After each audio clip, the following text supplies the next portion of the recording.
Hello, folks. Hi, Dolores. Thank you for sharing.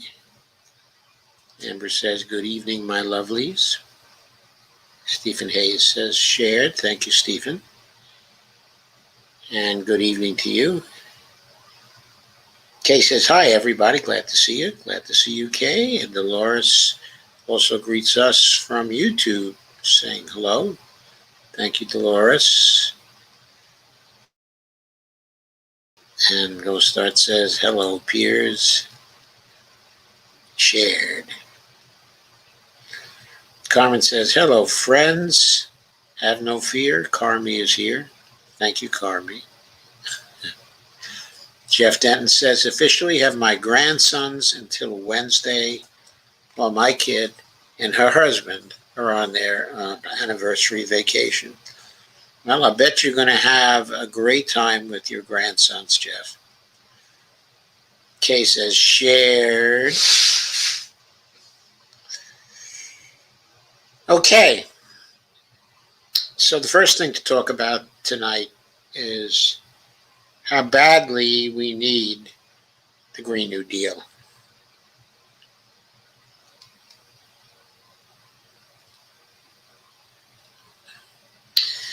So I will start by sharing a piece that appeared in Common Dreams. Should be looking at it now. people working on some solar panels. Roger Garby and Andres Hernandez from the Golden Solar Company install a solar panel system on the roof of a home on January 23rd, 2018 in Palmetto Bay, Florida. Title of this is Infrastructure Plan with Major Climate Investments Would Create 26 Million Jobs. This is from a report. Congress has the opportunity to create millions of good-paying jobs in a clean energy economy right now, said one advocate. And this is written by Kenny Stansel on July 9th, 2021. That was yesterday. Kenny says a report released Friday by Data for Progress and the Evergreen Action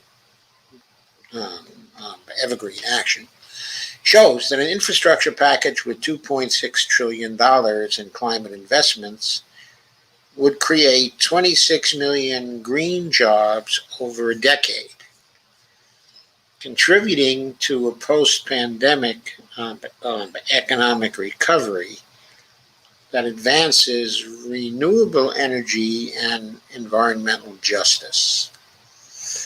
The group's new report explains how, by following the recommendations outlined in their Clean Jumpstart 2021 plan, congressional Democrats can deliver on President Joe Biden's pledge to put millions of Americans to work building modern, sustainable infrastructure and an equitable, clean energy economy, unquote. There's considerable overlap between the Biden administration's American Jobs Plan, which proposes roughly $2.3 trillion over 8 years to upgrade the nation's physical and social infrastructure, and the Green Jumpstart 2021 roadmap, which calls for investing roughly the same amount in half the time. After progressives in March argued the White House's initial proposal was woefully inadequate and demanded $10 trillion worth of investment over a decade to expedite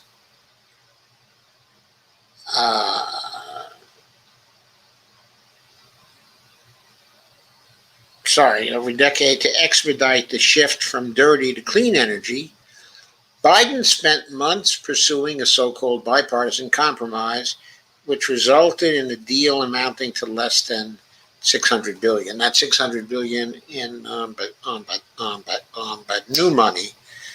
There are also a few $100 billion more repurposing money from the CARES Act. So the whole thing came to a total of over $900 billion, approaching $1 trillion. But yes, less than $600 billion in new money. It was $575 billion, I think. Climate justice advocates have characterized the plan as unacceptable, given its disregard of the climate emergency and its penchant for privatization. Data for Progress and Evergreen Action's new policy memo estimates that spending $2.6 trillion on decarbonizing the economy, similar to the level of climate investment Biden originally called for in the American Jobs Plan, would create an average of 2.6 million jobs annually for 10 years, including more than 1 million jobs per year in employment working directly toward the Biden administration's policy goals, and more than 1.5 million jobs along supply chains and in communities due to increased spending, unquote.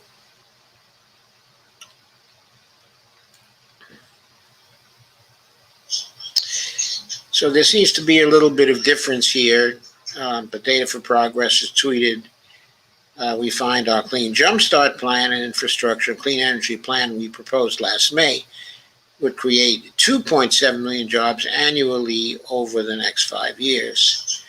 So I guess people are not very clear over whether it's 2.7 million jobs annually or 2.6 million jobs. That's probably in the rounding era of calculations. According to the report, lawmakers can expect to see massive job creation every year over the next decade if they adhere to the 39 policy priorities provided in the Clean Jumpstart 2121 plan. That includes average annual additions of 363,000 jobs in clean energy deployment, 1.3 million jobs in green infrastructure, 311,000 jobs in clean and competitive forms of competitive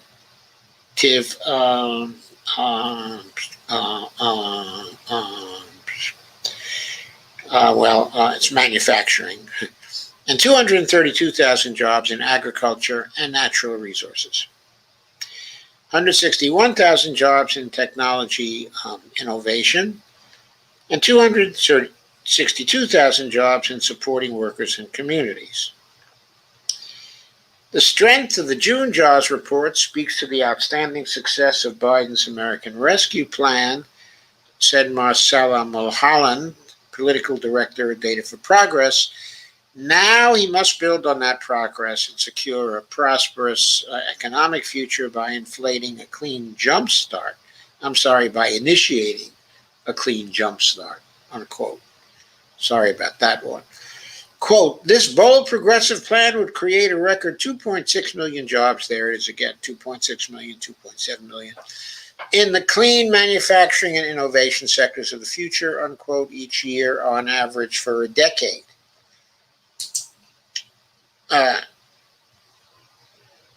Says Marcella Mulholland, which is, quote, why Congress must adapt a clean jumpstart into its version of the infrastructure package.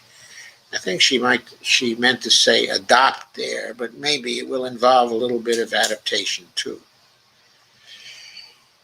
The report comes amid a spate of extreme weather, including a deadly climate crisis-driven heat wave in the Pacific Northwest and British Columbia that made last month the hottest June in North American recorded history, as well as a Fiornado, quote-unquote, in California, and flooding in New York City caused by tropical storm Elsa and resulting in the inundation of the city's subway system. I have been told that combating climate change is expensive, Senator Bernie Sanders, chair of the Senate Budget Committee, said Friday, quote, compared to what, unquote. Notably, in response to the $579 billion bipartisan, quote-unquote, package that has been endorsed by the White House, but includes hardly any climate funding, Sanders, along with more than a dozen other senators, have stepped up and said, no climate, no deal. As Leah Stokes, associate professor of political science at the University of California, Santa Barbara, explained earlier this week. Like she had to explain that. We've been hearing that now for at least 2-3 weeks, right? No climate, no deal. Okay. Progressives are attempting to remedy the compromise proposal's glaring omissions with a separate multi-trillion-dollar bill, which includes aspects of the American Jobs Plan, the American Families Plan, and more that will move through the budget by reconciliation process. According to Sam Rickards, co-founder and senior advisor for Evergreen Action, this report makes it clear Congress has the opportunity to create millions of good-paying jobs in the clean energy economy right now. With the right investments today, we can create up to 26 million jobs over the next decade by prioritizing climate in the infrastructure. I'm not entirely sure what they mean here. They keep talking about 2.6 million jobs per year for 10 years. sometimes 2.7 million jobs per year for 10 years.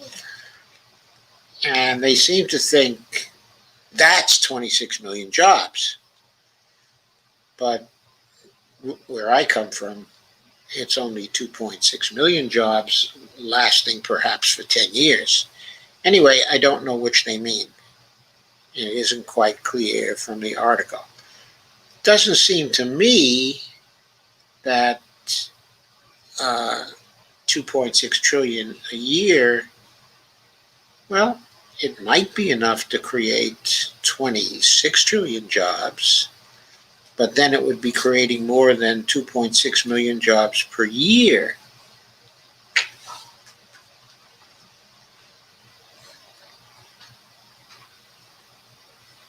Most probably a true full employment system, okay, in the United States would probably cost a job guarantee program. If we had a job guarantee program and we spent about $650 billion a year on that job guarantee program,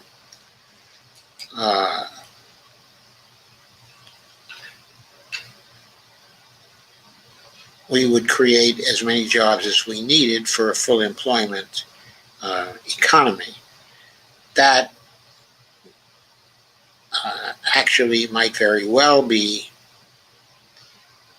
it might be a starting expenditure of 650 billion per year on that. But as the private sector started to come alive again and hired more people, that expenditure would probably go down to something like $250 billion a year.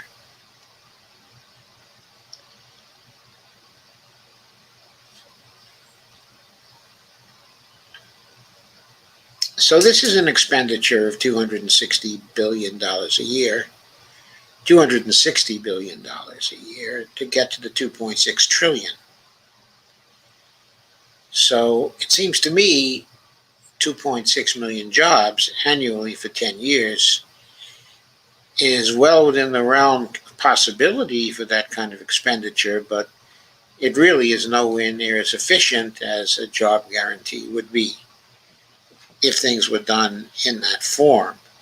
I don't believe that that is what is being suggested by Data for Progress and Evergreen Action.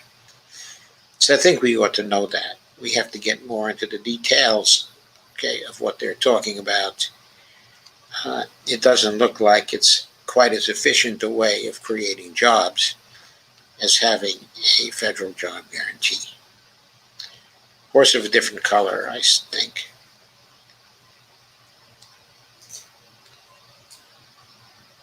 There are tweets here by Sam Ricketts. Sam Ricketts, not Rickards. Ricketts. And also touting these will be union jobs. A piece from the Center for American Progress. The clean energy revolution will be unionized. Let's hope.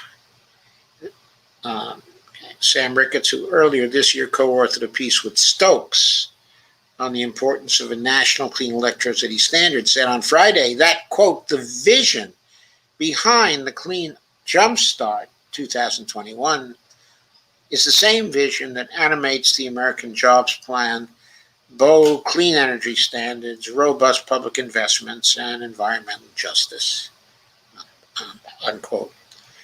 Well, I think it's too small. I think 2.6 trillion is too small. Just too small. I understand from other matters that what Bernie Sanders and John Yarmouth are trying to do in the reconciliation program is to put forward something that's going to be more like $6 trillion over 10 years. Now, of course, there's going to be bargaining on that, and it's probably going to be cut down somewhat. But hopefully the end result will be more adequate spending, hopefully in the area of $4 to $5 trillion, at least as a start. And of course, if things go well in 2022, or maybe even later in 2022, if this is passed during July. There are only 20 days left in July to pass that, but if we did do something, then there could be another reconciliation bill in 2022 that could add some more if people wake up and realize that we need to have some more. In this connection, there was a very interesting piece which appeared in Naked Capitalism and also on God's Spies, which is the Substack of Tom Newberger, whose blogs we've gone over here from time to time. Anyway, he had a particularly good one, and it was picked up by Naked Capitalism. He's also published a lot, okay, at Naked Capitalism. He used to use the moniker there, okay, of Gaius Publius. It's probably Gaius Publius, if I recall correctly. Sorry if I mispronounced that. Anyway, this is an Independence Day reflection, how the rich plan to rule a burning world. And the post on Naked Capitalism begins with an introduction by Yves Smith, who is who owns the blog, okay, Naked Capitalism. And Yves says, it isn't a far reach to argue that the creation over the last 20 or so years of stronger surveillance and control apparatus is part of a long-term plan, okay, above all, to protect the powerful and rich. Remember, for instance, that in the early 2000s, Pentagon strategists were warning of coming destabilizing mass migrations triggered by climate change. So the Pentagon was warning about that in the early 2000s. Did the Bush administration do anything about it? Maybe by trying to clean up the climatic conditions that were causing climate change, or I should say the people conditions, the societal conditions that were triggering by climate change. Did the Bush administration do anything about that? No. Did the Obama administration do anything about that? No. Did the Trump administration do anything about that? Yes. Made it worse. However, having lived in New York City, says Yves, during Hurricane Sandy, I need to correct part of his post. First, the dark zone in Manhattan was roughly 38th Street and further south. Able-bodied people were hiking far enough above that to get provisions and charge their phones. The officialdom also had outposts in the dark zone where they were handing out water, and there were formal and informal efforts to get food to those who couldn't climb up and down stairs. Second, the now famous Nathan Tankis lived in what is called a limited equity residential complex in Chelsea, what amounts to affordable housing. These buildings have a 10-year waiting list, which roughly extends from 8th to 9th Avenue around 28th Street. They also had their own generator. Wise, the people in that building. However, admittedly, it is correct to say that Goldman's building, the Goldman Sachs building, was the only high-rise in the lower Midtown, lower Manhattan, to be, quote, lights on during Sandy.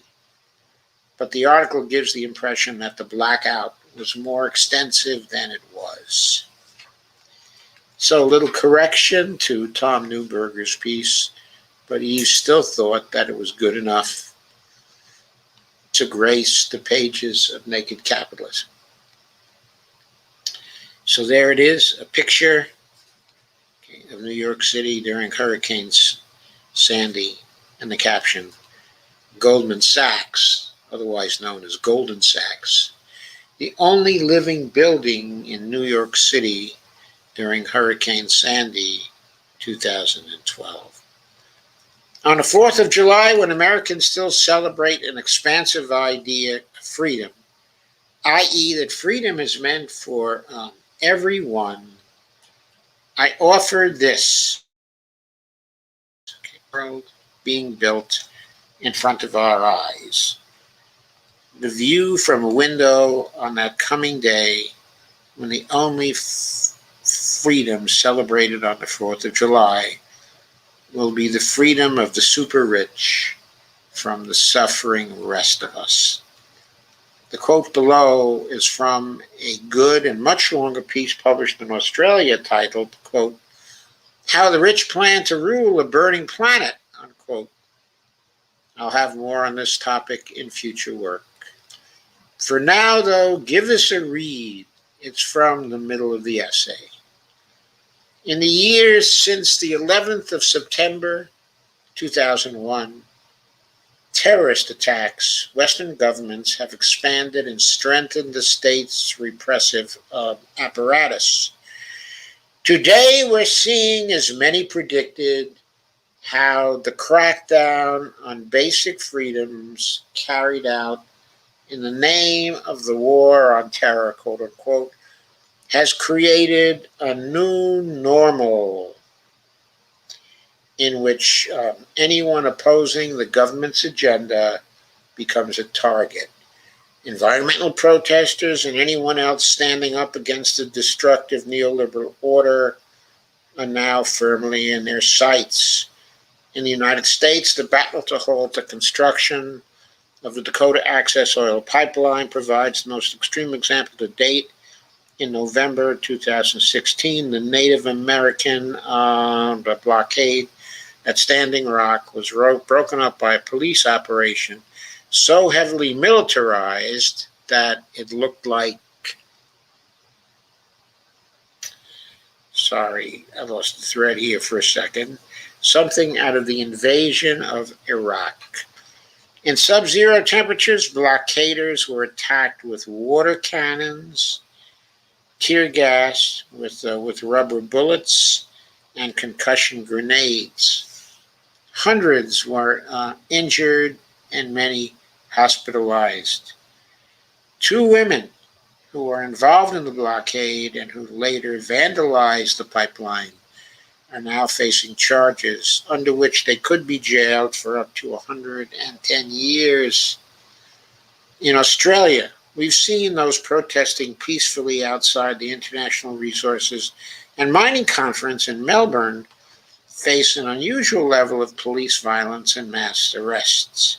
In Queensland, the state Labor government has passed new laws targeting environmental activists.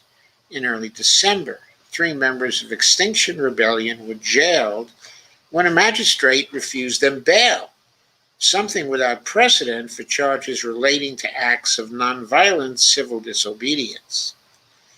Perhaps nothing provides a better metaphor for the future our leaders are steering us towards than a picture taken during Hurricane Sandy in 2012 of a New York City skyline shrouded in the darkness of a blackout, all except one building which remained lit up like a Christmas tree.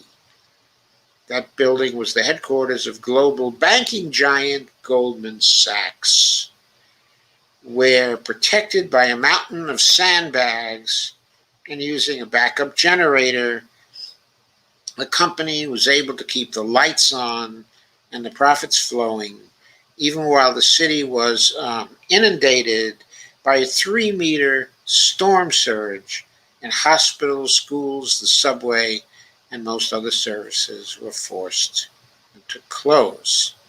Just a comment on that part of the quote. Global banking giant Goldman Sachs had only been a bank at that time for less than about 4 years. previously to that, it had been an investment house.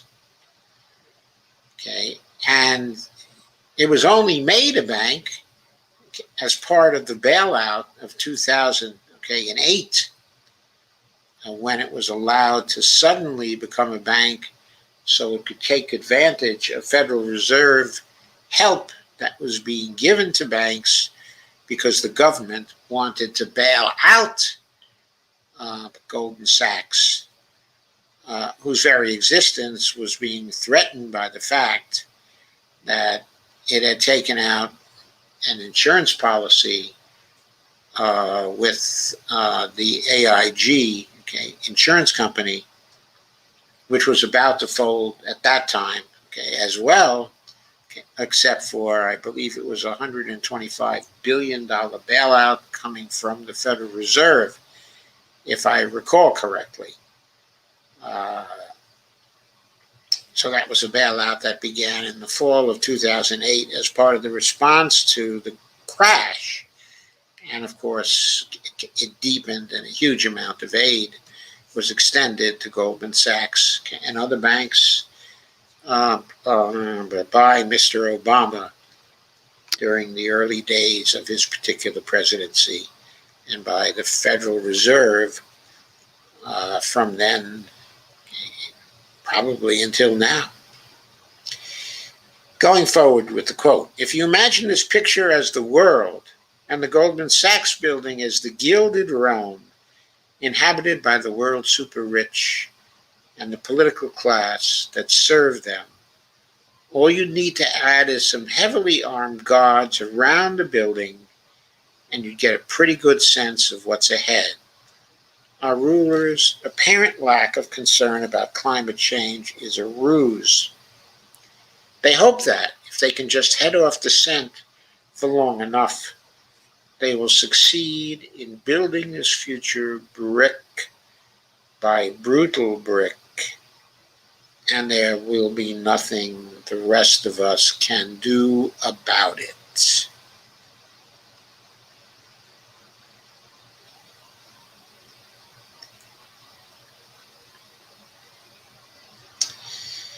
So,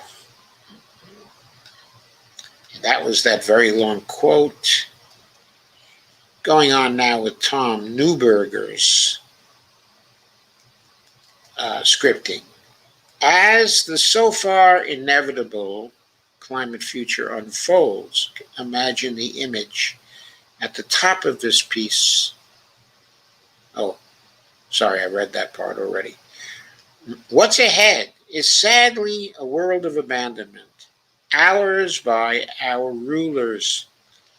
We've seen this world already, the one with the guards, the banks, and the abandonment during the Occupy Wall Street intrusion on public order.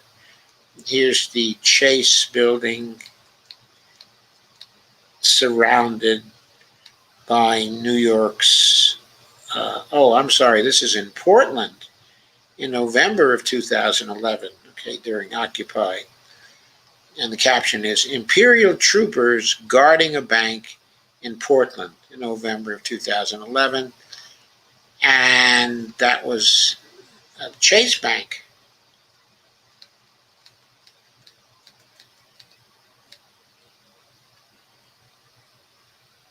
That's a lot of stormtroopers for just one bank. And that one is only a branch, a small one at that. This is how frightened the world of wealth became that banks would be stormed. And this is how forcefully they meant to protect that world. Okay, the next section is called Planning the Disaster in Plain Sight. To keep things simple, and should it need saying, obvious, if the super rich, those who own and control most first world governments and many second world ones, had ever planned to save our species from the coming climate catastrophe, they would be doing so now, and we would be watching them do it. Instead, we are seeing the opposite. They're building highly militarized security, quote unquote, states, even in democracies, states that can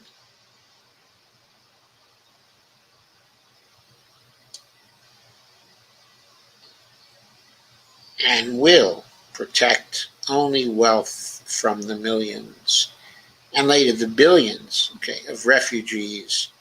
Their deliberate and obvious policies will create. Let me now share this one. I forgot to share it. Okay. And I did mean to share it with you. So let me do that. Ah,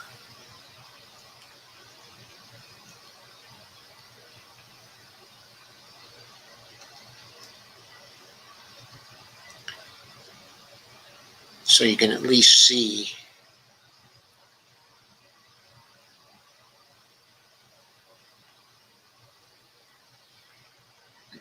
the images. This was the image of the Goldman Sachs building lit up during Hurricane Sandy in 2012. And here's the other image of the Chase Bank being protected by police, okay, in Portland in 2011. Going on, if by their deeds we shall know them, then we know them plenty already. They have no plan to save the global climate for the globe's inhabitants, not because they don't think the crisis is coming, because they don't want to. What they do plan to do instead is to save themselves.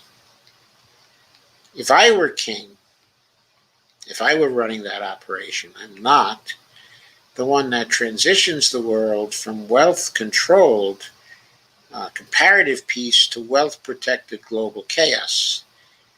I have only one goal: keep the masses of people silent and complacent until nothing can be done to stop the separation of their small, energy rich world from the larger, poorer world of the rest of us. The story of how that will occur, the phases this project will go through, are the subjects of later work, but for now, suffice it to say, believe your eyes. The security state, the one that keeps them safe, is nearly complete. They're building it in front of us. The rejection of any climate plan that doesn't have as its only goal keeping the wealth of the world in the hands of those who hold it happens each day again in front of us. And the health care that Americans in increasingly greater numbers will desperately need in a world gone increasingly bad and dangerous, that's never going to happen. Even the Democrats, as they're currently led, hate you for wanting it. It would be so much better for them if you just settle for Obamacare, which is Medicare for All's weak and disabled sister, and be done with it. The message for this 4th. So the message for this 4th of July, let's celebrate the amount of freedom we have while we have it. And if it seems like not too much trouble, let's fight to keep it. If our rulers don't have our best interest in their hearts, why should we have theirs in ours? That was the final message of this very fine blog post by Tom Newberger. I hope you appreciated that one. I think there's a lot of truth to it, though I think there are still some people within the political system who are trying to follow a different path. We know who they are. We need to fight for change as as hard as we can, fight for the Green New Deal as hard um, um, as we can. So we give the people who want to do something about that the space they will need to change things. And this doesn't mean not to criticize them, because they may actually benefit from criticism of them.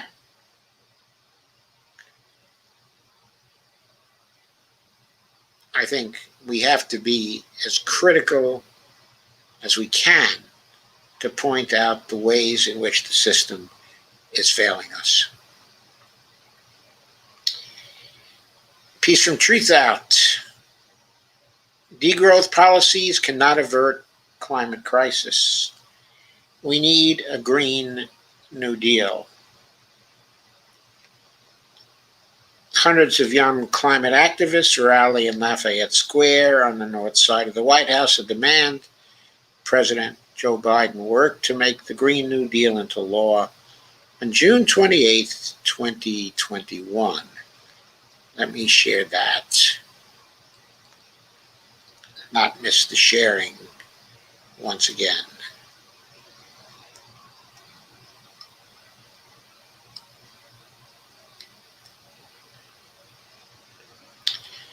So,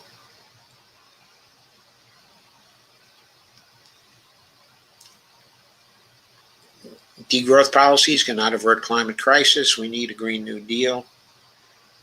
There's the picture of the young climate activists, at Lafayette Square. This is another interview by CJ Polychroniou, Truth Out, published on July 3rd. Green New Deal is the boldest, as most likely the most effective way to combat the climate emergency. According to its advocates, the Green New Deal will save the planet while boosting economic growth and generating in the process millions of new and well-paying jobs. However, a growing number of ecological economists contend that rescuing the environment makes necessary degrowth, quote unquote. To the extent that a sharp reduction in economic activity is a positive goal, quote, degrowth requires overturning the current world order. But do we have the luxury to wait for a new world order while the catastrophic impacts of global warming are already upon us and getting worse with each passing decade? World-renowned progressive economist Bob Pollan, distinguished professor of economics and co-director of the Political Economy Research Institute at the University of Massachusetts at Amherst, is one of the leading proponents of the global Green New Deal. In this interview, he addresses the degrowth versus Green New Deal debate, looking at how economies can grow while still advancing a viable climate stabilization project, as long as the growth process is absolutely decoupled from fossil fuel consumption.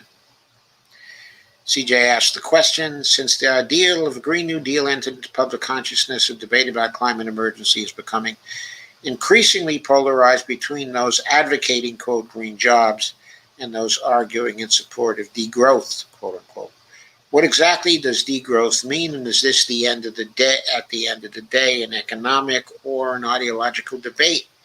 Bob Pollan says, let me first say I don't think, that the debate on the climate emergency between advocates of degrowth versus the Green New Deal is becoming increasingly polarized.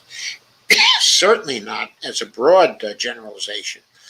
Rather, as an advocate of the Green New Deal and critic of degrowth, I would still say there are large areas of agreement along with some significant differences.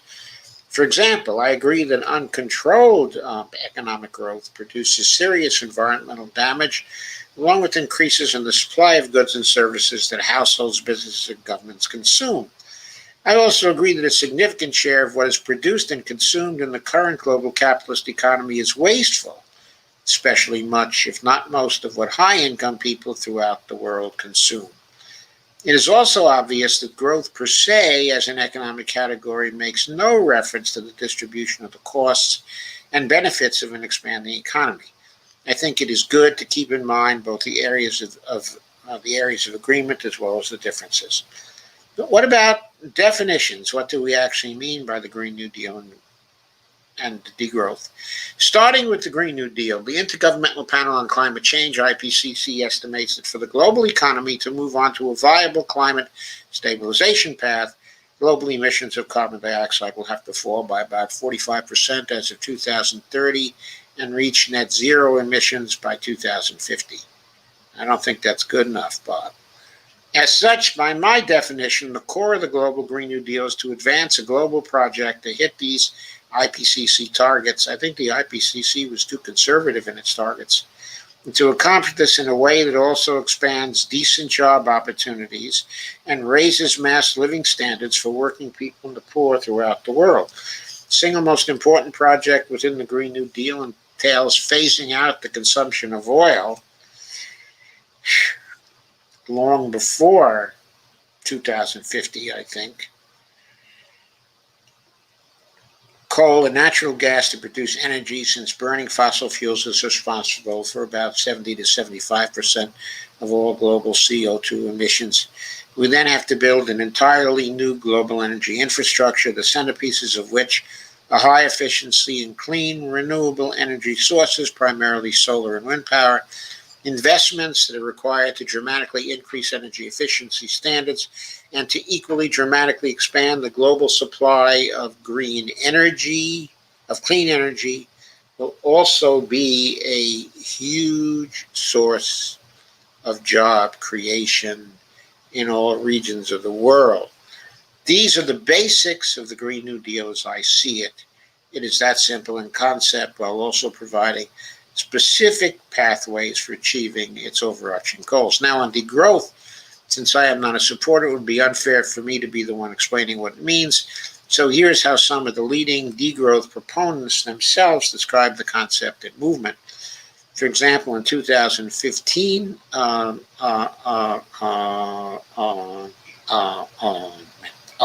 edited volume titled Degrowth, a Vocabulary for a New Era, the volume's editors, Giacomo De Lisa, Federico De Maria, and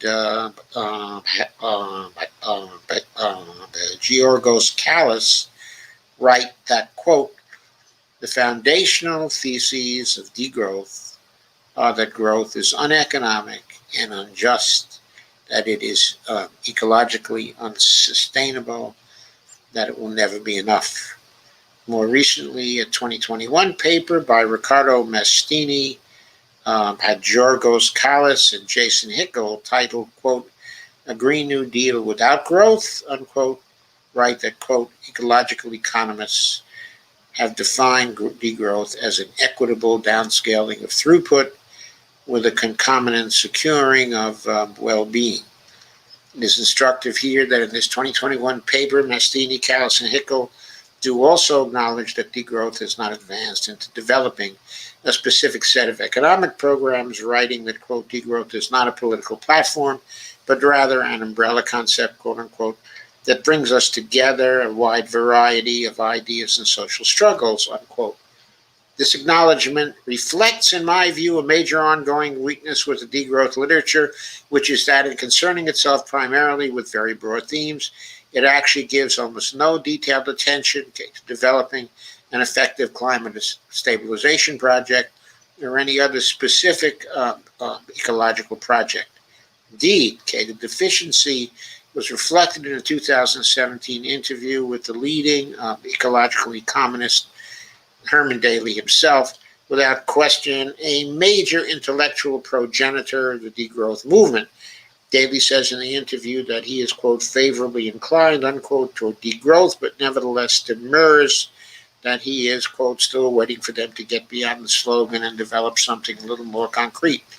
This lack of specificity among the degrowth proponents leads to further problems. For example, degrowth supporters such as Mastini et al. In their 2021 paper are clear. They support the transformation of the global energy system along the lines I have described above, from our current fossil fuel dominant system to one whose core features are high efficiency and clean, renewable energy sources.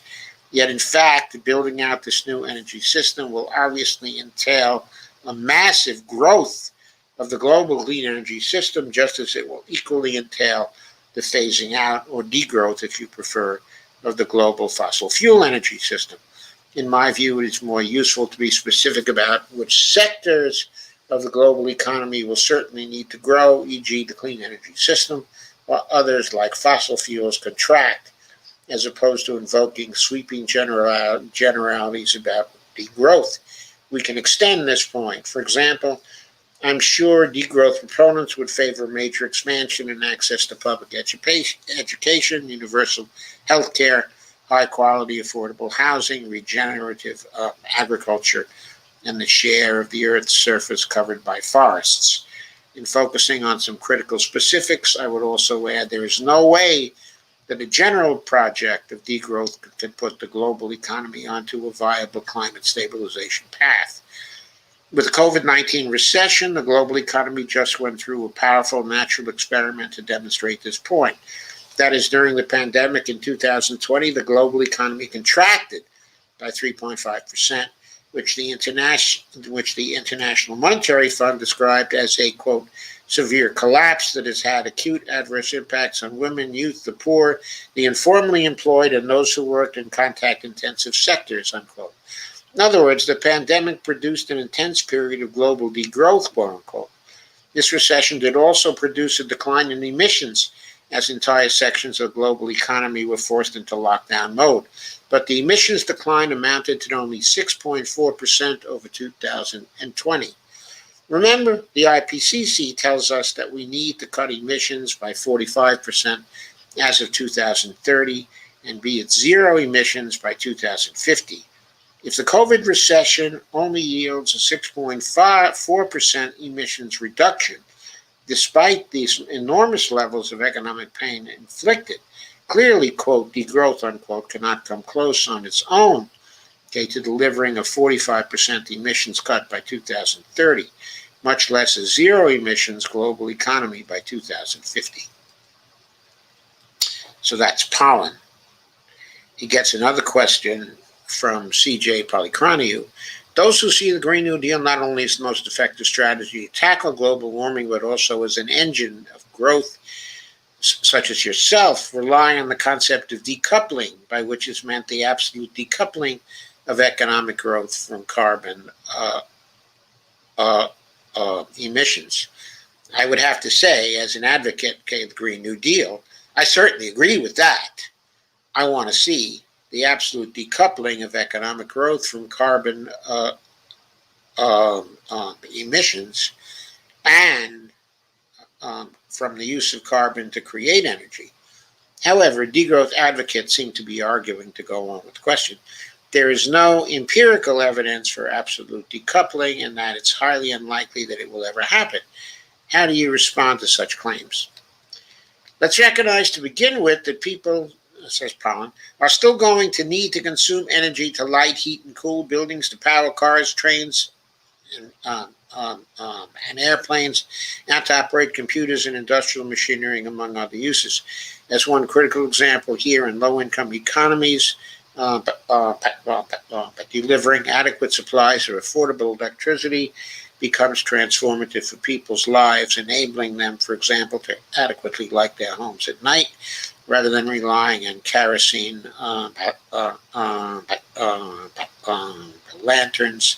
As such, it should be our goal to greatly expand access to electricity to low-income communities throughout the world, while also driving down CO2 emissions to zero.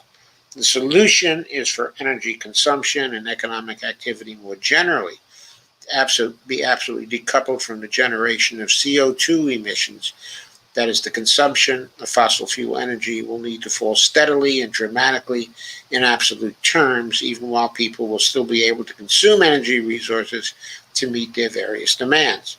The more modest goal of relatively decoupling, through which fossil fuel energy consumption, let's see, I lost that thread there. Through which fossil fuel energy consumption and CO2 emissions continue to increase, but at a slower rate than overall economic activity is therefore not a solution. Economies can still continue to grow while still advancing a viable climate stabilization project, as long as the growth process is absolutely decoupled from fossil fuel consumption. Is absolute decoupling impossible to accomplish within the context of economic growth? To date, we've seen some modest evidence, and I do stress the evidence is modest, of absolute decoupling taking place. For example, between 2000 and 2014, 21 countries, including the US, Germany, the UK, Spain, and Sweden, all managed to absolutely decouple GDP growth from CO2 emissions, i.e., GDP in these countries expanded over this 14-year period, while CO2 emissions fell. This is a positive development, but only a small step in the right direction. The way to deliver a much more rapid pattern of absolute decoupling is, of course, to build out the global clean energy economy, and to do so quickly. This is a feasible project. By my own estimates, it requires the global economy spend approximately 2.5% of global GDP per year on investments in energy efficiency and clean renewable energy supplies, while the global economy grows at an average rate of about 3% per year between now and 2050. The International Renewable Energy Agency and International Energy Agency recently published studies that reached similar results for the global economy, focused on the U.S. economy. The energy economists Jim Williams and Ryan Jones have reached a similar result as part of the Zero Carbon Action project.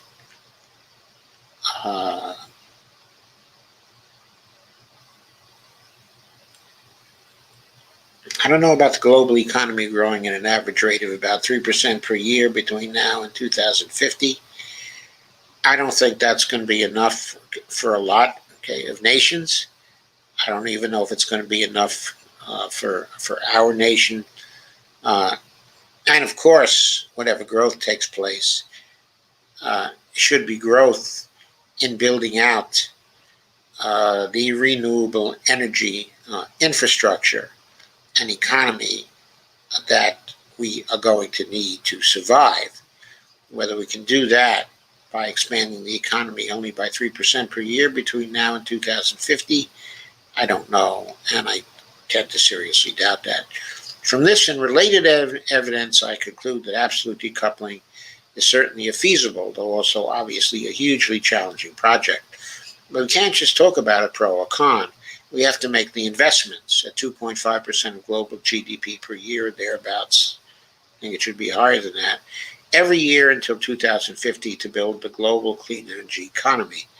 If we do that, absolute decoupling will happen. If we don't make those investments, then of course, absolute decoupling becomes an impossibility. And CJ asks, various ecologically minded activists are also arguing that the Green New Deal relies on the use of massive energy resources, including extensive use of the steel industry in order to make the transition to a clean, renewable and net zero emissions economy. And that what is really needed instead is a green revolution of the mind, whereby zero energy living is the ultimate goal. My question is this: can the Green New Deal deliver 100% clean energy? And Bob answers, there are several industries in which energy is consumed intensively. They include steel, cement, and paper, along with obviously all forms of transportation. But note that these energy industries are energy intensive. They're not necessarily fossil fuel energy intensive. If we succeed through the Green New Deal in increasing the efficiency at which these industries consume energy, and we also deliver abundant supplies of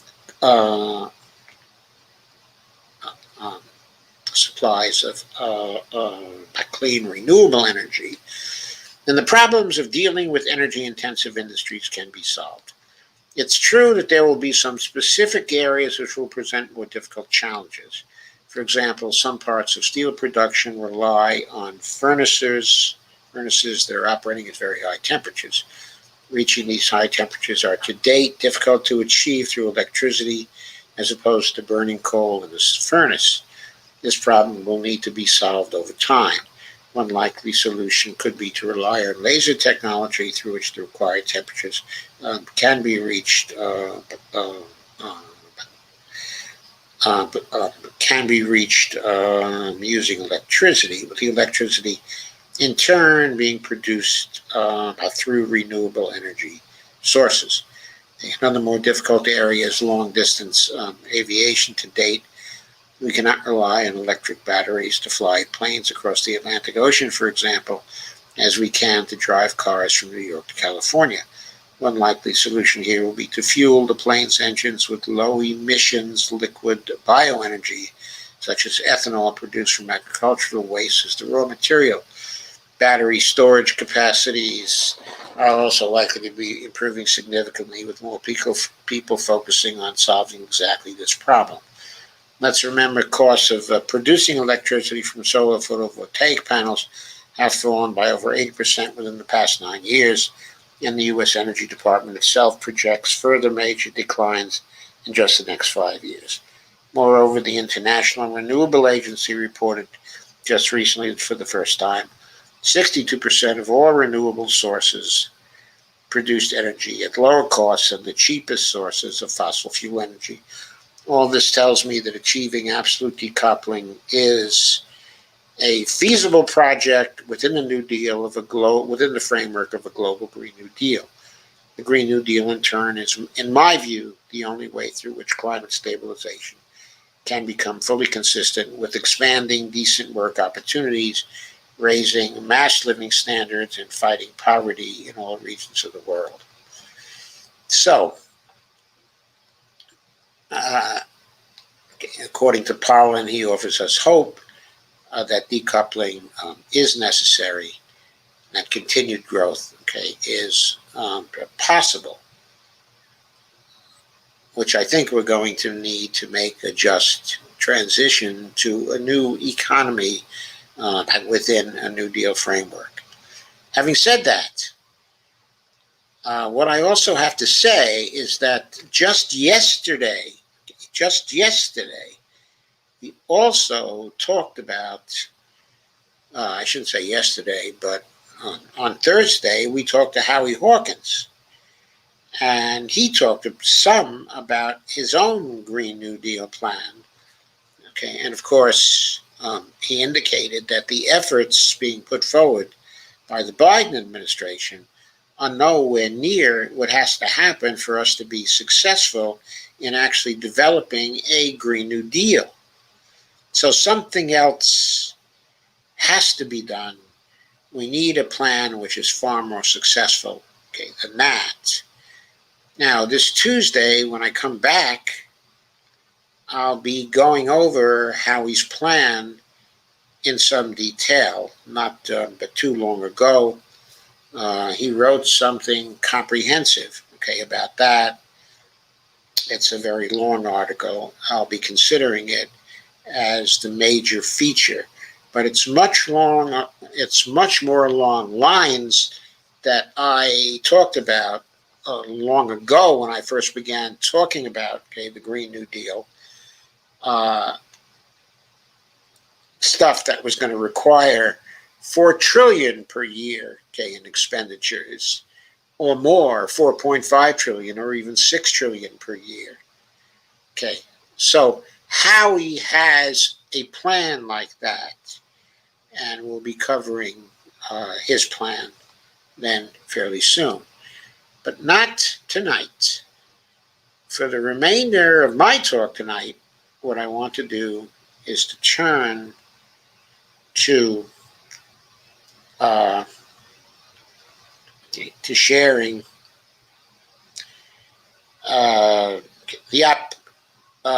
the economic plan for whole Washington, or at least its first instantiation, which is in a paper by Jerry Friedman. I talked some about this paper in the past, but now what I want to do is go over some of the numbers in the paper and see how Jerry reached his conclusions. So let's get into that. And now, for that, I'm going to. Oh, hang on a second. Let me see if I can get that up. See if I can get it to appear in my applications. There it is. I want to share the paper itself. Okay, I gave you a link to the paper, but okay, I didn't want to share the version of the paper on the internet because I've highlighted some aspects here that would not be showing up, okay, in the internet version. You can reach the internet version though yourself because I left a link to it. So I want to start going over some highlights there for the rest of our talk here tonight. We're obviously not going to completely go through this paper. It's 63 pages. And okay, so I'm not going to read it. I'm just going to go over the highlights and make sure you understand it. And they're my highlights, of course. Not everybody would highlight the same thing. Jerry talks about, he wrote this paper in 2018, I should say, and he's projecting the savings had the whole Washington plan for single-payer health care been passed in Washington to start in 2019. So, in the area of rising healthcare inflation, he says, personal healthcare spending has been rising at an unsustainable pace in the state of Washington. Between 1991 and 2001, total health consumption spending rose at nearly 7% a year, with per capita spending rising at over 5% per year. And the rate of increase in total health consumption slowed after 2001, but only to 6.2% a year, including increases of nearly 5% in per capita spending. So in other words, healthcare spending was far outrunning the percent of growth of the economy in the state of Washington from 1991 up to the present. Okay, up to 2018. Okay, at that time. So that's the first point to make, and it's a very important point. If you look at this particular graphic, okay, of Jerry's, we have a graph going up and up and up. Healthcare spending as a percent, okay, of GDP. At the start, 1991, it was only 10%, okay, of GDP. It was okay, in this, he projected it not quite to 2031, it seems, to 2030, but he projected it to 2030 as getting to 17%, okay, of GDP. Of course, this percentage of the economy of Washington is less than the percent of GDP we're likely to reach countrywide for healthcare spending. It looks like within the next year or two, we're going to hit 20% of GDP countrywide. So the countrywide situation is even worse than it is in Washington. Let's go to another highlight now.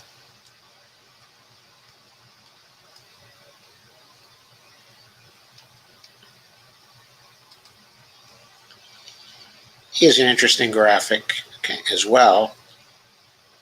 What this shows is, okay, it's just a bar graph, okay, for the U.S. This is a portion of population reporting they experienced access barrier because of cost in the past year. Okay, this was during the year 2018. And the percent of people who reported this in the United States, you can see, is roughly 33.5%. Okay, according to the blue bar here.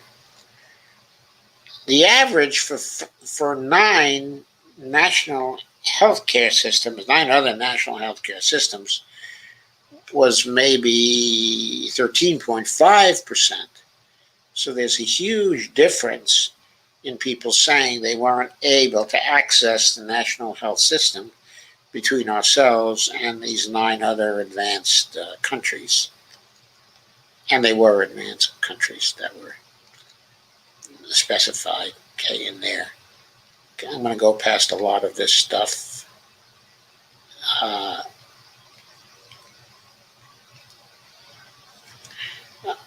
But generally refers to our system as an employer-provide health insurance system. Jerry Friedman does. Okay, this paper was commissioned by Whole Washington.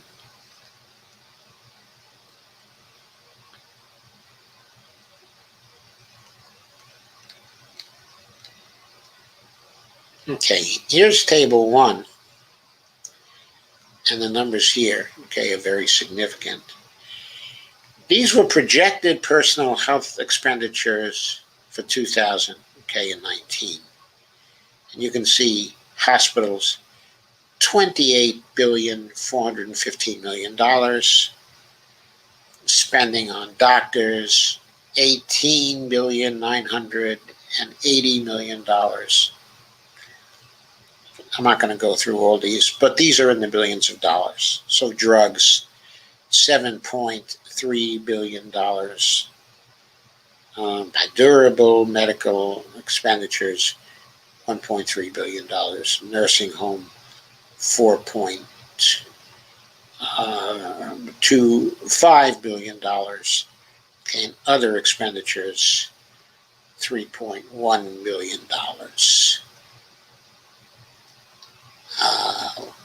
Let's see if there's some information on what other expenditures are. But before we do, projected health administrative expenditures, roughly $5.5 billion for private health insurance for their administrative expenditures, $1.1 billion for public health administrative expenditures, and employer expenses, $622 million worth of administrative expenses, for a grand total of health consumption spending in Washington in 2019,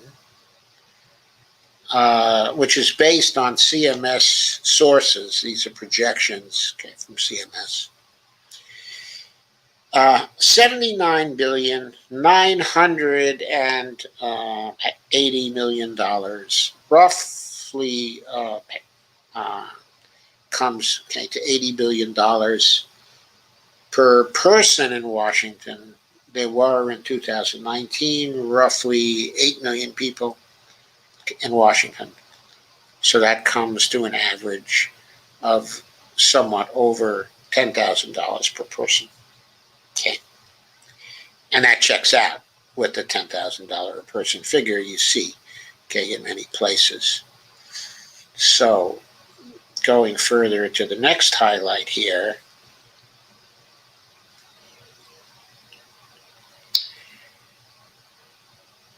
you will notice when we get to it, expenses for drugs, okay, for some typical drugs, 8 typical drugs. And the blue bars, okay, are U.S. expenditures. The sort of goldish bars, okay, are expenses in Canada for the same drugs. Okay, Abilify, roughly $40 in 2019 for 20 milligrams. In Canada, it was $4. Next case, Effient, that was maybe $12.50 in Canada, maybe $2.50. Humalog, which is a specific type, okay, of insulin, 100 units, okay, per milliliter, $12.50 versus in Canada, again, $2.50. And Pradaxa, that was roughly a little over $5, and looks like a little over $2 in Canada. Spiriva, uh, that was roughly, it looks like about $11 versus maybe $2.50 in Canada. And Xarelto, okay, around $11.50, it looks like, here in the United States, and maybe $3.50 in Canada. So we all are aware, of course, that drugs cost a lot less, okay, in Canada. Why is this relevant? Because whole Washington would be able to negotiate with Canada for lower drug prices, would be able to import them, okay, from BC if they had this particular program. So therefore, okay, this is relevant because whole Washington as a program could save a lot of money for people on drugs if they were getting their drugs through the whole Washington program.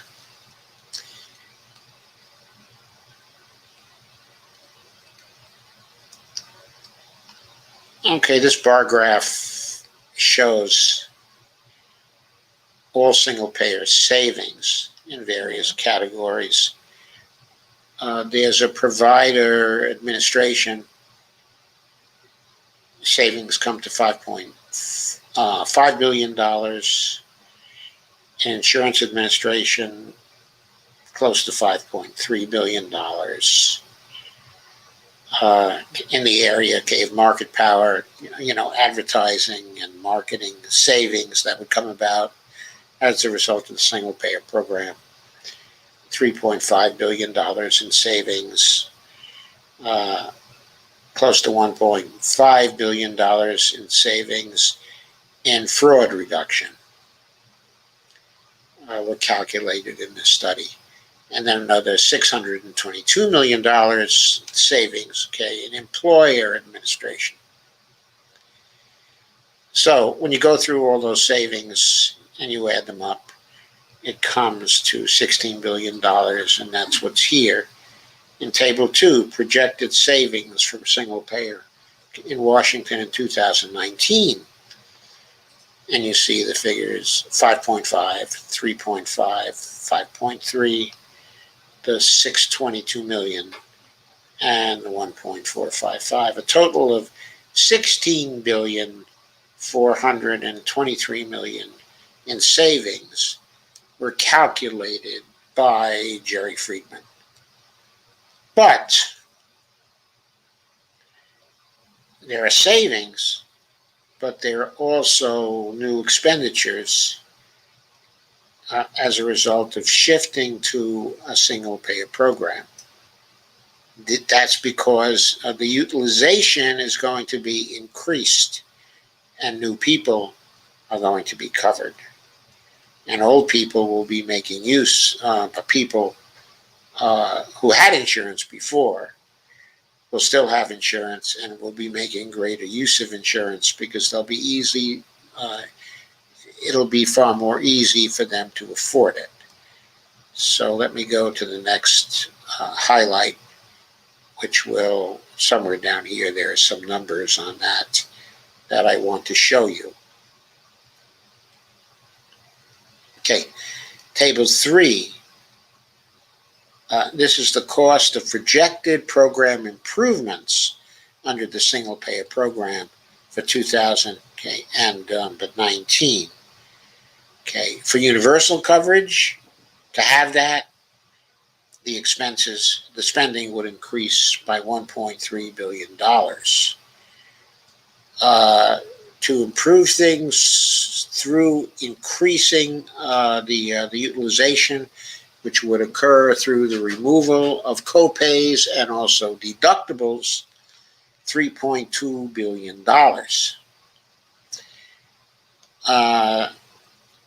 Savings which are due to the Medicaid rate being changed, would be okay. Actually, the Medicaid rate would be going up, not down, because the Medicaid people participating in this program would be incurring for the whole Washington Trust to pay the Medicare rates as opposed to the Medicaid rates. Now, this, of course, would be good for the formerly Medicaid consumers, because now they would be in the whole Washington program, and they would be incurring larger expenses at the Medicare rates, which whole Washington would be sharing with the Medicare program, okay, the federal Medicare program. Okay, but with respect to seniors, because of the way the senior program works, Medicare premiums cost something. Somebody has to pick up the cost of the premiums. The whole Washington program is actually providing the Medicare premiums. In other words, is absorbing the cost of the Medicare premiums. So that's roughly $1.9 billion in costs. Then there's public administration of program improvements. That was calculated as likely to cost $91.7 million. So that gets added. Then there are transition costs for unemployment and retraining for people whose jobs essentially go away due to the whole Washington program. That was calculated likely to cost $92 million. So the cost of the program improvements then was going to come in at $7.3 billion. So there was savings of $16.423 billion, and then there were cost of program improvements of $7.3 billion. So that was then going to leave the program with $9 billion in savings. There was further going to be a difference in the distribution of what things are spent on in that program. In the current system, 66% was going to be spent on the providers, okay, of healthcare. I think that's 5% there, okay, in the red. That was going for monopoly profits, is now going, okay, for monopoly profits. There was 21% that was going for provider administration, that in 2019. And finally, there was 8% that was going for insurance administration. Under single payer, the projection was that 82% would be spent on the providers, that 13% would be spent on provider administration, because there's still provider administration that has to be spent on, but there would be less expenses in the provider administration area because the providers would be dealing with a single payer. So therefore, there would be a saving of 8%. Spending on provider administration would go down, okay, by 8%. Then there would be 2% that would be spent on insurance administration. That's what whole Washington would spend, okay, on insurance administration. And then there would be transition costs, okay, and also picking up the premiums, okay, for Medicare costs. Now, some of these transition costs would go away after the first year, okay, or two, of course, because the transition would be over. So, in Table 4, we see that that personal health expenditures were going to be 72.7 billion, roughly 72.8 billion. Insurance and government administration, 6.6 billion. Okay, and we're talking now about the current system. Okay, and employer administration was going to cost 622 million, if you recall. Those numbers were going to add up to 79,980,000,000 total expenditures in 2019. And then we were going to have to minus the savings from Table 1, and you remember those were 16.4 billion. So the cost of program improvements from Table 2 was going to be 7.327. So that was going to have to be subtracted from the savings. So that meant that for single payer in 2019, the net spending was actually projected at $70,885,000,000. Then there were existing revenues to be taken into account. Those revenues were the federal revenues that might be recaptured under the ACA if whole Washington, as was being assumed, was going to be successful in getting the federal waivers which were provided for under the ACA. Now, this, of course, was very unlikely to happen under Trump, even though this is a part of the law that states can ask for waivers. And about certain things, many states have gotten waivers already. Waivers are a part of the program. Okay. So the available revenue from these waivers adds up to $42,660,000,000.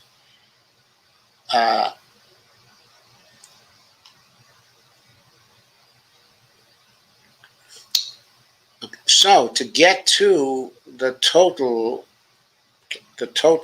of expenditures that are needed, Jerry concluded that 28,225,000,000 would have to be raised from Washington sources in order to fund the single payer program at what was the figure? At 70,885,000,000. That's the difference between the available revenue of 42,660 and the total revenue of 70,885,000,000. So how is that going to be done? Well,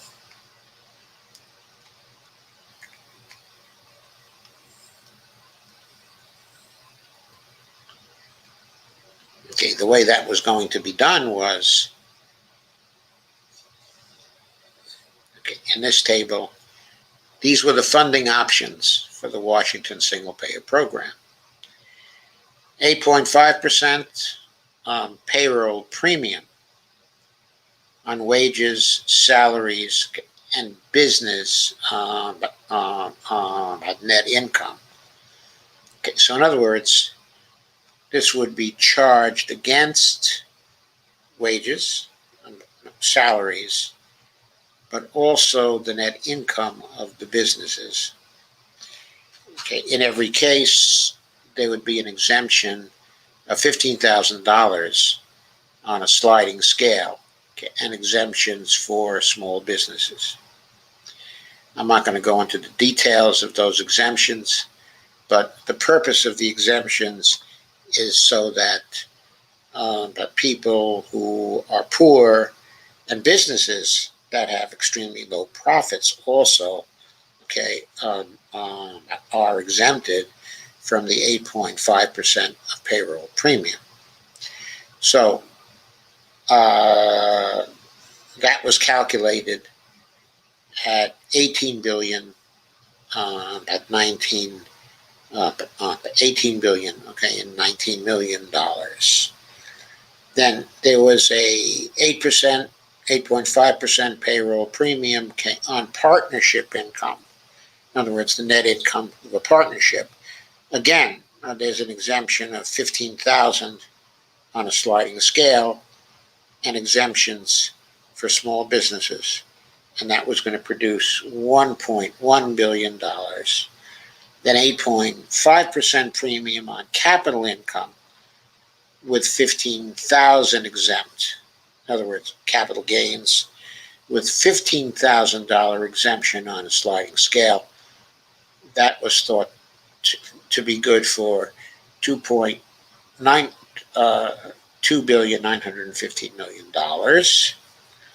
And there was going to be a 1% income tax with a $15,000 exemption.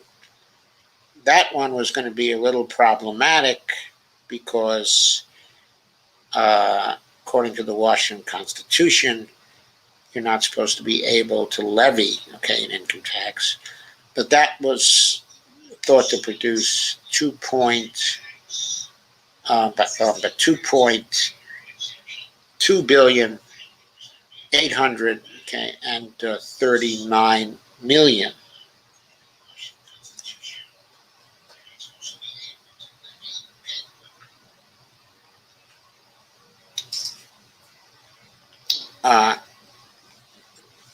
Then there are premiums with low income exemption and a sliding scale.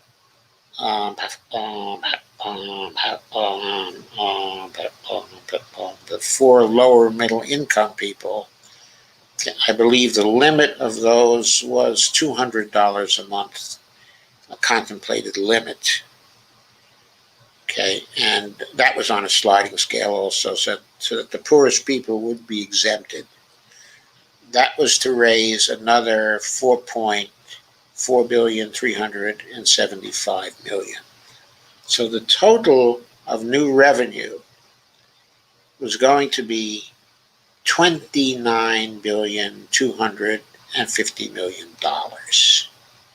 Okay, that was the calculation coming out of the report, which was to produce a surplus of $1,025,000,000. So, not only according to these calculations would whole Washington successfully pay for the Medicare for All program at a cost which would be less than what people are paying now, but also the trust would, at the end of the first year, come out with a surplus of $1,025,000,000, which would be kept by the trust, and presumably surpluses each year the trust would be accumulating, but making the trust more and more sustainable as time goes on, depending on the size of those particular surpluses. So, some remarks on the funding sources. The 8.5% payroll premium is less than employers and their employees now pay for health insurance. It is less than half the 18% now paid for covered workers. The exemption shields low-wage workers from any payment. The exemption phases out at a rate of 25 cents for every dollar so that it disappears completely at $60,000 in wage and salary income. The 8.5% premium on capital income, essentially business net income, balances the assessment of wage salary income so that all categories of income are treated equally. The basic exemption of $15,000 is also the same, assuring that virtually all with family incomes of less than $100,000 will be exempt from this charge. In other words, from this charge of 8.5% premium on capital income. The 1% income tax assures all income sources will contribute and provides the threshold's $15,000 exemption to protect the poorest households. It says premiums will be paid by all adults in the labor force with an income above twice the poverty level.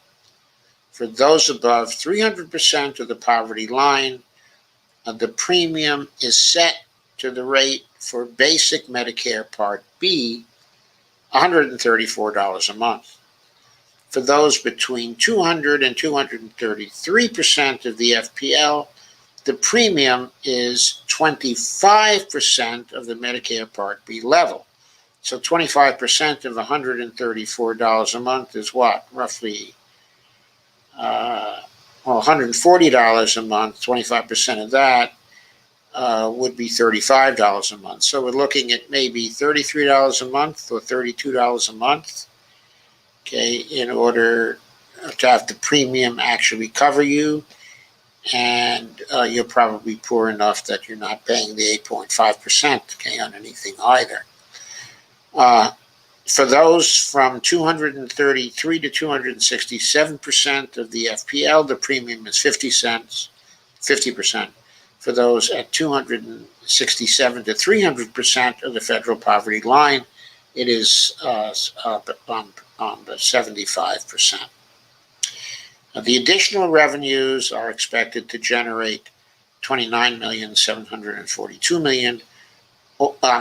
$29,742,000,000, or $1.5 billion more than is needed to fund the Washington State coverage program.